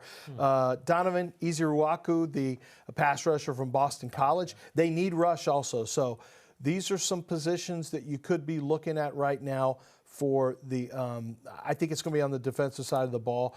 But Travion Henderson, Bucky brought him up earlier. That's an explosive back. And you talked about Omarion Hampton, right, with the Ravens, how that would have been an interesting like selection. the Baltimore Ravens typically are a team that just look at the board and like, oh, who's the best player? Oh, that's a good player. Let's take him. And so that's the thing. So when we talk about pass rush and all those things, like where do they go? Do they kind of bypass some of their needs to go get a great player that's available? And I have my best available on the board that we see here is Mike Green. Mike Green's also a rusher. I mean, that feels like one of those things. Now, I will give you an old tip. Ozzie Newsome taught me a long time ago, the one thing that translates success in the National Football League is sack production. It translates. Years ago, they got Terrell Suggs. He didn't run great, this and that. They're like, yeah, but he had 44 sacks at Arizona State. We're taking him. And he became a Hall of Fame caliber player. Maybe Mike Green gives them that sack production that they desperately need. Looking at some of these numbers here, I've said it so many darn times, 17 sacks led the country with those. 24 tackles for loss. Now, devil's advocate, hey, Marshall, but hey, the reality is still was able to produce. Let's see who the pick is.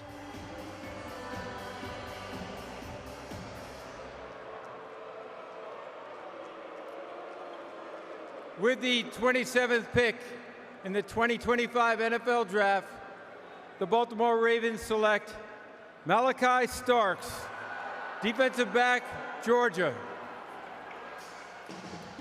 To be fair, I listen to every word you guys say. The problem that I have is I don't always remember who said it. One of you guys just name-checked Starks and said that might be a fit.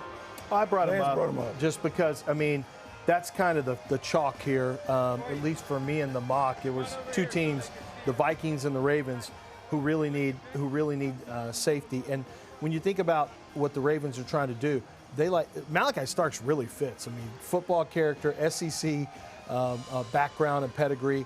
He can play in the slot if you need him to at nickel, but he can also play on the back end. He's interchangeable, so that allows another interchangeable safety, Kyle Hamilton.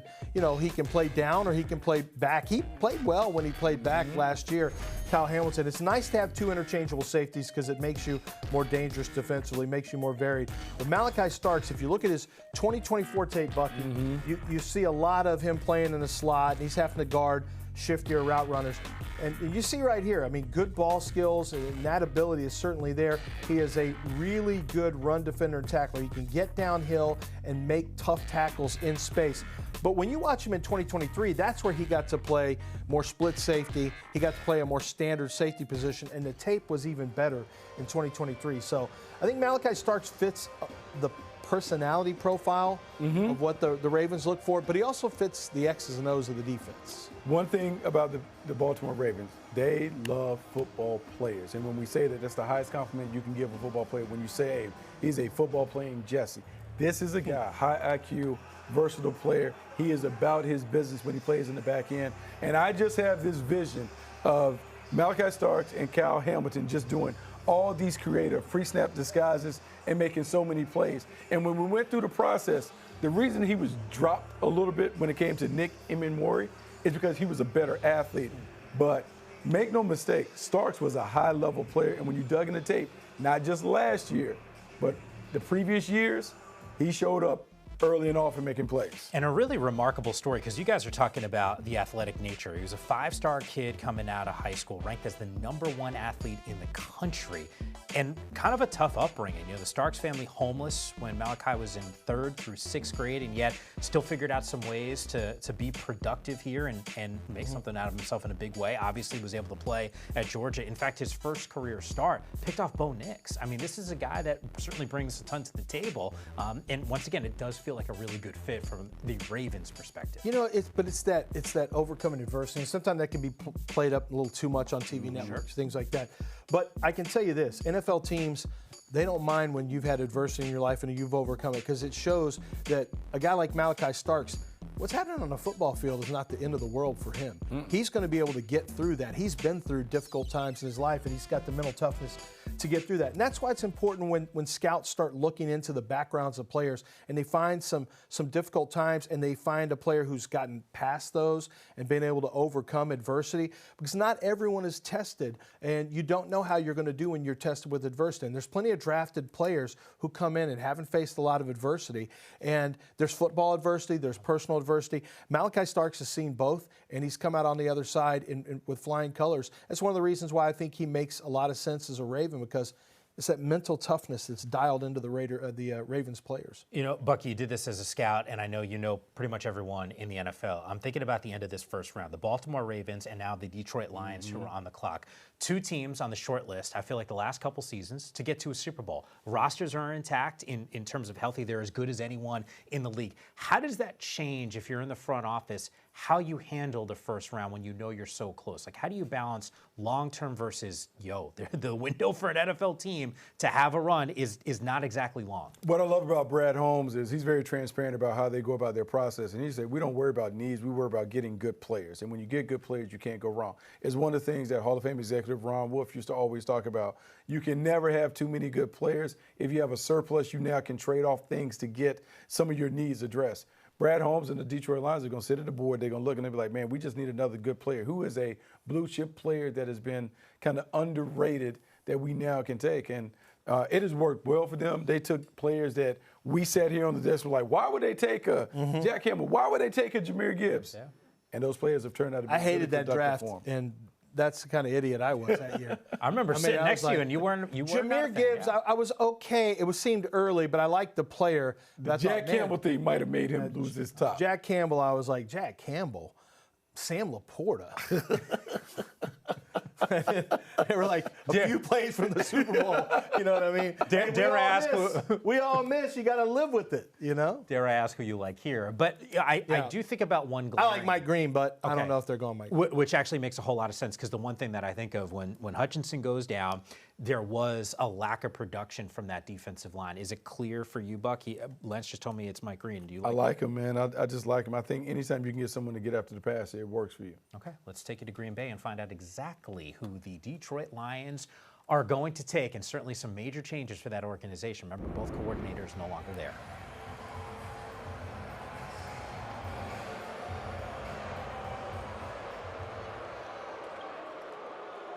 With the 28th pick in the 2025 NFL Draft, the Detroit Lions select Tyleik Williams, defensive tackle, Ohio State.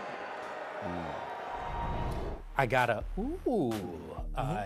guys a little surprised or not as much? You know, I'm a little, but not really, because when I was in my mock drafts, I like reading local writers and local fans' sites and things, because they get a pretty good feel for position. And defensive tackle is definitely a huge position to need. They need a rusher opposite of, and Mike Green may just fall out of the first. I mean, there may be some teams that just aren't okay with him, and he's going to follow the first. So if you take the rush away, the next thing they really needed was a defensive tackle. And the defensive tackles that have first-round grades for me were off the board.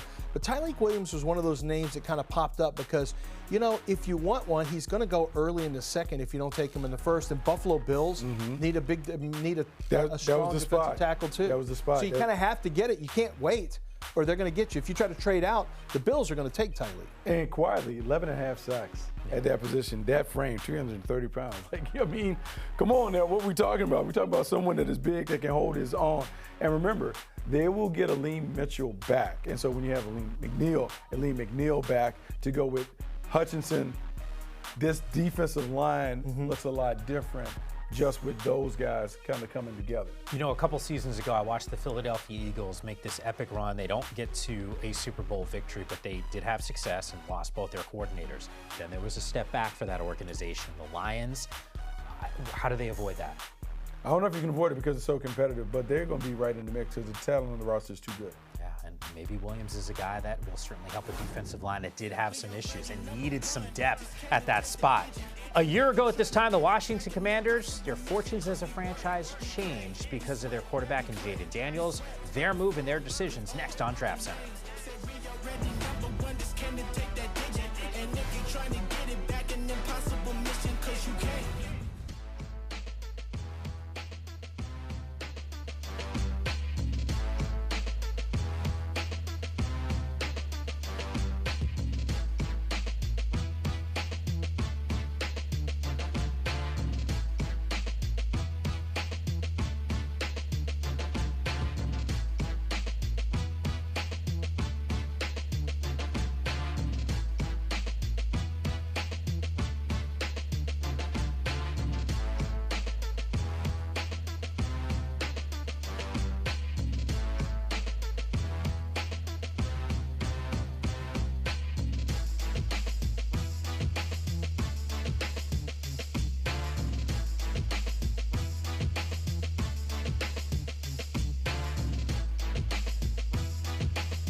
Well, back here on Draft Center, along with Lance Erline, Bucky Brooks, and Mike Am with you, Justin Pugh. How about this? Save dual color if you want to learn how to relinquish your Eagles fandom. Let me know. I can teach you the ways. Welcome to Big Blue, of course, the big fella, the offensive lineman for the G-Men. Knows a little bit something about that rivalry. Come on now, you're rocking that. Is it a rivalry, though? It's been one-sided. Like you got to win. Both sides got to win to be. You're right. Yeah. Walter Nolan. Kyler Murray's certainly happy to have a little bit of help on his roster. You think about what the Cardinals did at 16, and they get some help from the Ole Miss defensive tackle on the defensive side. T.Y. Hilton, what's good, man? Colts Nation should be geeked up and excited, taking Tyler Warren, the tight end out of Penn State. Great hands. I know both of you guys. Certainly a huge fan of what he brings to the table. Meanwhile, Washington Commanders. They're happy. They should be happy, especially because they're ahead of schedule, right? I mean, a year ago at this time, we were like, hey, what's this team really going to be? Dan Quinn comes in, Jaden Daniels gets drafted. Now all of a sudden we're talking about them on the short list in the NFC. Deebo Samuel, Laramie Tunsil, big upgrades at huge positions of need. You know what would be a lot of fun is Travion Henderson right here with Cliff Kingsbury and Jaden Daniels. It'd be a lot of fun. I don't know if he's going here, but it'd be a lot of fun. All right, well, Lance called his shot. We'll find out what the Washington Commanders are going to do as he take it back to Green Bay and the commissioner.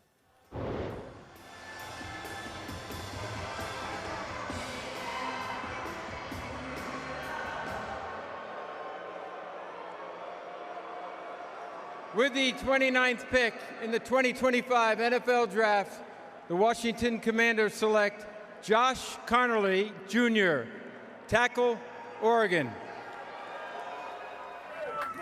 You know, he's the guy when we were doing Mock Draft Live, name kept popping up sort of in this area. Both of you guys are a fan of the tackle out of Oregon. Yeah, I like him. You know, it's interesting. I'm looking at Laramie Tunsil's contract because when you draft sometimes you gotta look a little deeper. Laramie Tunsil's contract is up after this next year. Now, you can't just sit there and let Laramie Tunsil have all the leverage. You got to have somebody that you can place at left tackle in case it doesn't work out. If not, he can compete at right guard. He can compete at right tackle. But Josh Conerly needs a year. He's still about a year away. He's got a lot of ability, has really flashes at times. But I think he still needs to get stronger so that he doesn't get bull rushed into the pocket. So strength is something he needs to continue to develop. And he just needs more time. He just needs more reps. He's not a now player, I don't think. But he's a player that's going to pay dividends down the line for a team that is not building for a small window. They're building for a sustained window. Man, that's the thing, long term. And what I love about what Adam Peters was able to do is they took care of an immediate need when they got Laramie Tunsil. But then they're always backstopping those guys with young players that can eventually take over. The best teams are teams that they never let a need become a glaring need. They always trying to address it on the front end. They've done that with Josh Conerly. We'll see when he's able to get on the field, but he's certainly talented enough to be a first-round pick. So this is not a help me this season and let's continue to build towards getting to a Super Bowl, which quite frankly, I'd well, you know, we're talking about they need a running back, and maybe they put the young Josh Conerly at running back. Get off Maybe they get him in there and do a little fat back wildcat. Let him catch the ball out the back. I mean, my man does a lot. Maybe there's some tricks in place where we can get him on the field as an extra tight end. Fat back. The Joe Moore Award loves you for that, the selection committee. Letting that one sit. If you could see the Washington Commanders faithful, I don't know what to make of some of the get-ups there, like the Stormtrooper. You ever been to the draft at all? No, I've been. I'm usually like this. The Chicago draft. I've been to New York in 14 when Johnny Manziel got drafted. That was a Jadeveon Clowney draft. It's like a convergence of all the biggest super fans. Like, you ever seen the movie The Warriors? This is dated too. But like where everyone converges, that's really dated. But I'm trying to think of another one where people, they all meet, and it's good vibes. Like there's no fan violence or anything like that. It's actually a really cool experience if you get a chance to go to a draft. It's a lot of fun. Not you'll be working here. I've been chained to a desk every single year of my career, so I haven't been able to check it Selection out. show, May 14th. Don't forget about that. By the way, because we got that news a little bit earlier, you and I both put it in our calendars. Yes. We know that we're not off on May 14th. So, you know what that is. And getting that done. The Buffalo Bills are on the clock, and then we got obviously Kansas City and Philadelphia. And just in case you're just joining us a little while ago, and I haven't seen an update, but Ian Rappaport was saying that Howie Roseman, the general manager of the Eagles, working the phones. He's usually trying to find himself a way out of the first round. That's what we typically have seen. Didn't see that last year, obviously. Double dipped in the secondary with a couple of those picks that were a big reason why they won a Super Bowl. Haven't figured out a way to pull off a move just yet, but the Bills are on the clock. Take me through what selection or what player it should be with this selection. You know, it's funny. I was looking through Lance's list, and I'm sitting here with the Buffalo Bills. They're pretty solid all around. Initially, I thought if one of those defensive tackles were available, they would take them because I had mocked, a few different D tackles like Kenneth Grant and those guys. Well, those guys are all off the board. So now you're there. They signed Trey White to come back. They signed him on a one-year deal at cornerback. I know we're talking about Will Johnson. I know there may be some long-term concerns about the knee. He's a really good player, and he kind of fits how they like to play on the back end. Maxwell Hairston's also there from Kentucky. He's a guy that had shoulder injuries, not the biggest cornerback. He's very, very fast. He'd had a couple hip injuries. I wonder if the medicals right now are slowing him down. I'd heard a lot of love for him. I did have him falling out of one of my mock drafts because I was worried a little bit about the durability. But he's a good player. Two good cornerbacks still on the board, no doubt, for Buffalo, and that's a position, Bucky, they need. Yeah, I talked to Charles Davis the other day, and for what it's worth on his mock, and I know we didn't necessarily touch on Buffalo, but I am looking at it right now, and I know he's a fan of Hairston, who he does have going in this position. I also think about what this team is, sort of knocking on the door every single year. Secondary help does feel like a need. They also, running back could be a little bit of a thing, like James Cook.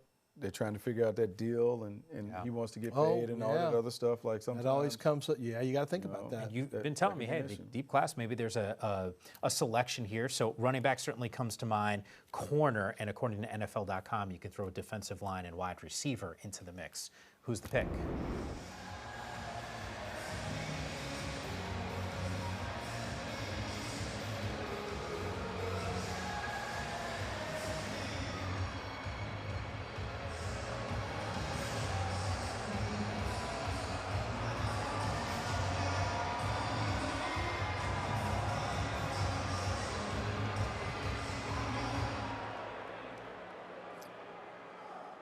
The NFL is stepping up to have an even greater impact as a wish maker for Make-A-Wish. For the second time tonight, we have the opportunity to grant a wish for a deserving young man to announce the first pick for his favorite team. Tommy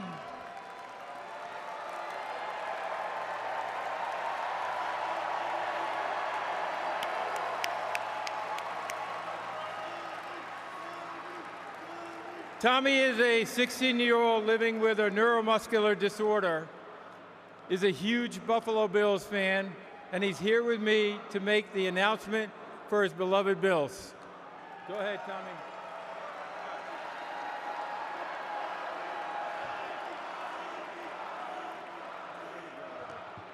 Let's go, Buffalo!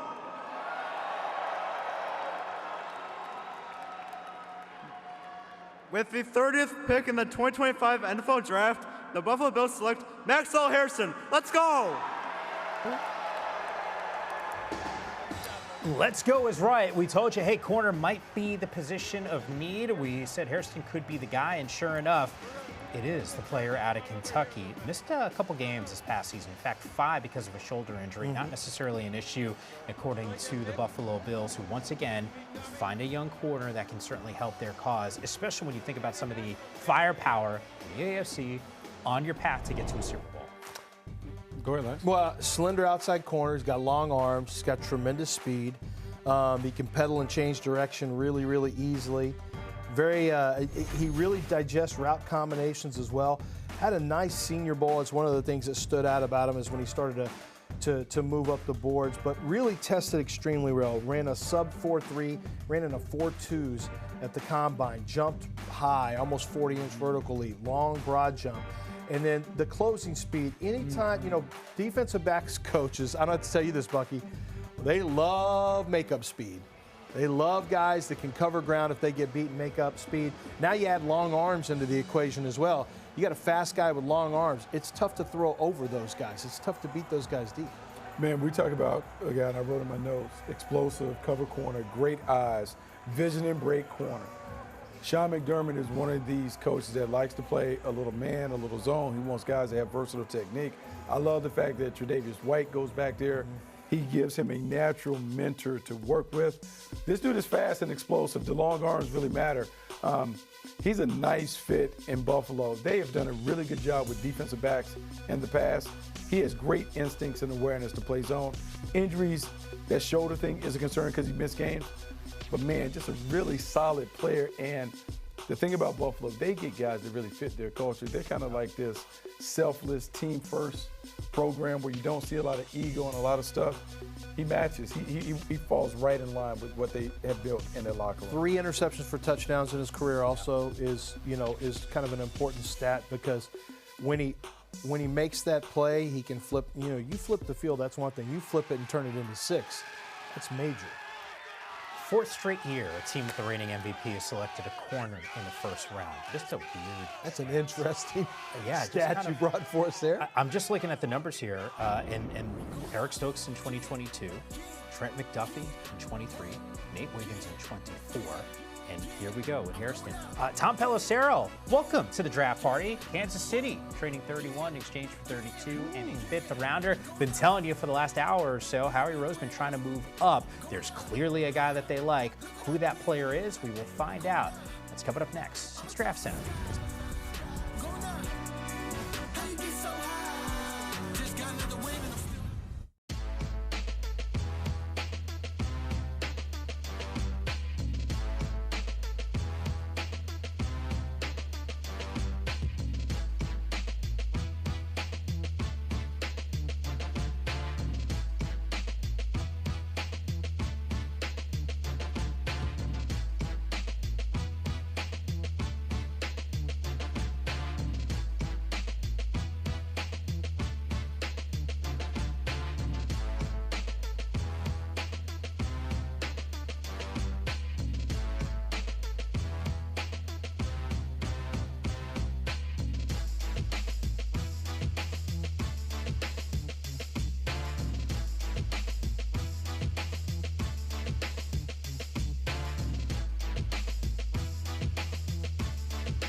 back here on Draft Center. Prime throwing it out there. Good fishing in Jacksonville. How about this? I mean, you know Coach Prime. You know the Jags, maybe the biggest move that we've seen in the draft. Then moving up to 2. I mean, it's a hell of a move, like Travis Hunter being able to go there. Now he gets the chance to live out all his dreams. He gets to play during the week, and then he gets to hang out on the weekends, do a little fishing in the summertime and all that. Doesn't get much better than that. To be clear, you said this when they made the move. It's football and fishing for him. That's it. That's what it comes down to. I love Jacksonville, want it? Love it. Yeah. I'm getting hungry, guys. I didn't plan my I'm just not. Well, I need to see it I'm cooked not, first, I can't I'm not going to help just You're a sushi guy? I like Yeah. sushi. Okay. No, I'm with you at there. least. I know. I'm with you. Time for Power Moves, presented by Energizer. All right, so clearly that was one of the best moves that we have seen with Travis Hunter and the Jags moving up to go and get him. But Matthew Golden certainly comes to mind as one of those massive power moves. Energizer. Matthew Golden's an energizer. He energized the University of Texas offense. He's going to energize the Green Bay. He energized the Green Bay fans when he got there. He's still got to learn go, Pack, go. I understand that. But he's got a chance to energize the offense as well, something they really need. And I think it's a power move. He's the energizer, but that's a power move by the Packers to say, look, I know we haven't drafted a lot of wide receivers in the first round in the past, not since 2002. But our power move is, you know what, we're going to put that aside. We're going to break our tendency, and we're going to draft a wide receiver. That's a power move. That is a power move, and I feel like we're playing fantasy, maybe because some fantasy shows are taped here, but I'm going with Emeka Egbuka, playmaker wide receiver that can make it happen as the wide receiver 3 to, look, Mike Evans and Chris Godwin. Baker Mayfield has been putting up crazy numbers in Tampa. Those numbers can go even crazier now that you have a smooth, polished receiver that you can put in the slot that can make a bunch of things happen. Man, they are really, really, really set up for success. Yeah, we weren't sure where he was going to land. I mean, you watch the college football playoff, and it felt like the conversation was, hey, this is a first-round talent. During the last couple of weeks or so, we're exactly sure. Maybe a fringe first-rounder squarely in round number 1. Told you a few minutes ago, and yes, the Philadelphia Eagles, their general manager, Howie Roseman, likes a guy, likes him enough to move up a spot. They do that with the Kansas City Chiefs. Who that player is, still awaiting to find out why they felt the need to move up. Roger Goodell's got that answer.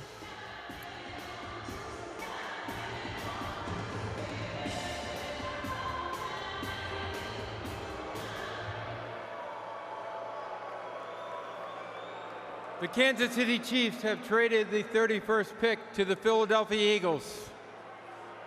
With the 31st pick in the 2025 NFL Draft, the Philadelphia Eagles select Jahad Campbell, linebacker, Alabama. You guys are nodding your head. It doesn't feel like either one of you was surprised by the selection. Well, I was actually a little surprised because they paid Zach Bond. But, you know, it reminds me of Zach Bond, frankly, when he came out of college from Wisconsin, because he was a linebacker who rushed, and he was a better rusher than he was a linebacker. And then he kind of just floated around in New Orleans, didn't really find his footing until, you know, as a rusher, until they put him back at linebacker. And that's where he found his footing. Jahad Campbell, I think, is going to be different. They have him at linebacker right now. But honestly, what makes him special is he's a run and chase tackler. He's a run and hit tackler. He's got great traits. He's very, very rangy, but he also has a lot of rush, and you're going to see that at some point here. It's that explosive gear right here. Not only is it chasing sideline to sideline, it's getting downhill after running backs, and then a sub-package rusher. He's still got to learn some rush moves, but he's got just natural ability to corner and to turn quick around the edge. He can blitz from the B gap, the A gap. You want to bring him off the edge, that's fine. So what he is, Jahad Campbell, is very good in coverage. He's a very good rusher, and he's still learning to be instinctive as a linebacker. You look at who they have right now, Philadelphia, there's no rush. You got to bring him along at a decent pace. Look, he's a talented player. It's funny you talked about the Zach Bond comparison in terms of how Vic Fangio was able to unleash and unlock Zach Bond. Yeah. Similar traits. This is a guy off-ball linebacker with pass rush skills. You just think about what they're building on defense. They already had a defense that was a bully, but now putting him behind Jalen Carter and being able to utilize all kinds of combinations when it comes to blitzing and simulated pressures and those things, good player who can do so much. man, the Philadelphia Eagles just continue to get better. Howie Roseman does it again, just finds a way to add another blue chip player wherever they're picking in the draft. From a strategy perspective, can you just take me inside of a front office, Buck? They moved up one spot to go and get Campbell. But felt like Kansas City was going to take him. Felt like another team liked him enough to move into the first round. Man. When you like a guy, go get your guy. If you like him, go get him. It doesn't matter what the investment or what the cost is. They felt like they had a plan for him. Obviously, there were multiple people in the room that co-signed on it. Like, hey, if we get this guy, this is how we'll use him. Look, chump change to move up and get the player that you want. Yeah, I mean, you could probably sit there and get him, but boy, you'd hate it if you didn't. You'd be sick to your stomach. I just watched the Houston Texans get their offensive guard, who they were waiting for, pulled out from under them one pick before, and then they just traded completely out. So you'd hate to have that happen. You'd hate for the Kansas City Chiefs. What you'd really hate is for the Chiefs to take a trade call from another team. It's not about the Chiefs. Yeah. Take another trade call from another team that needs a linebacker. I don't know, Tampa Bay could move up. They need a position like that. So there's some teams that still need linebacker. The Rams they could use a linebacker. The Rams could have come back in. You just don't want to take a chance. Yeah, we saw the Rams trade out with the Atlanta Falcons, who took James Pierce with that selection. Lance just made reference to it, and if you missed that pick, at 24, the Minnesota Vikings drafted Donovan Jackson. It was a guy that you thought the Houston Texans might have been interested in, and once that happened, pick up the phone. Giants move into the first round and took Jackson Dart, 25th overall. Kansas City Chiefs, here we go. 32nd overall pick, guys. You tell me, when you look at this squad, it feels like you could go in some different directions. We've talked about more depth in that wide receiver room. We also have talked about some of the issues that they've had. I don't want to say issues on the defensive side because that's really what's carried them, but adding more depth on that side of the football. Offensive line certainly comes to mind. What's the pick that makes the most sense? Patrick Mahomes said he wanted to throw more deep balls. They need to get this offense to being a high-flying offense. But the one thing that is missing is they have not had a dynamic running back. Someone that can command attention that would allow them to have one-on-one on the outside. I'm looking at Travion Henderson, and I'm thinking, hey, man, he would be the perfect fit, up-tempo running back, a guy who can do it in space. Patrick Mahomes wants more big play. He's tired of playing this dink-and-dunk ball. Got that big old Hollister, but can't use it. Running back opens up the field for them because now they can use play action. They can do some different things to unleash and unlock some of this offense that – look, it just hasn't been what we thought the Kansas City Chiefs offense needs to be each and every year. More name recognition maybe in that backfield, and I think you're right in terms of the production and what it could be. Really interesting. I think when I go to NFL.com and I look at a lot of these mock drafts, it's been offensive line, it's been defensive line. Lance, is there a player that you like here for them? Well, I like Travion Henderson because you have so much firepower now with the Bills and with the Ravens and with the Bengals, and I think the Texans could come back. The Chargers just got better today. So, yeah, adding another player to take a little bit. I tell you, a surprise would be Mason Taylor. So, Mason Taylor, I think, fitting in, that's a good one. For Travis Kelce would be a really good pick here, too, I think. Surprise or chalk? Here's the answer.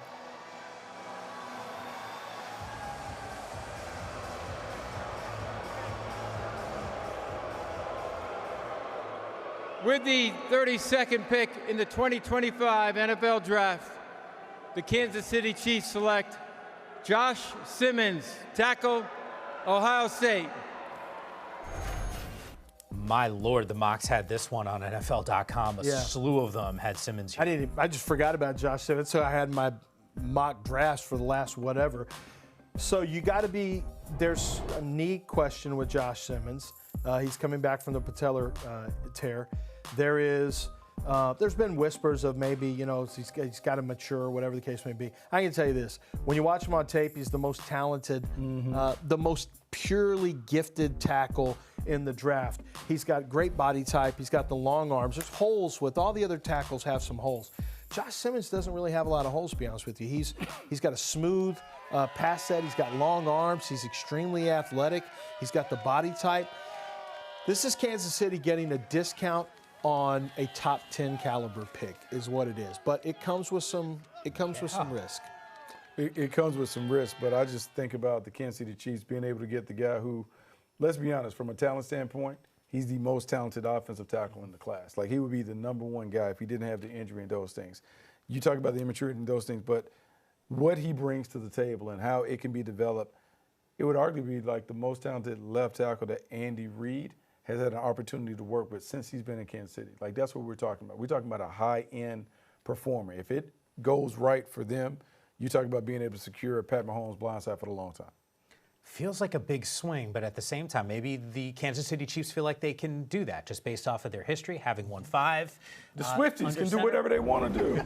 That's the real answer. I got to tell you, seeing some of the scenes from Green Bay, whether it's the commissioner riding that bike, glad it's not one of those motorized ones, but the fans, they showed up in droves. I mean, what a scene. And what an opening night of the NFL Draft. At the top, it was Cam Ward, Travis Hunter, and Abdul Carter making the franchise is very, very happy that drafted those players. Day number 2 of the NFL Draft, we will have you covered here on Draft Center.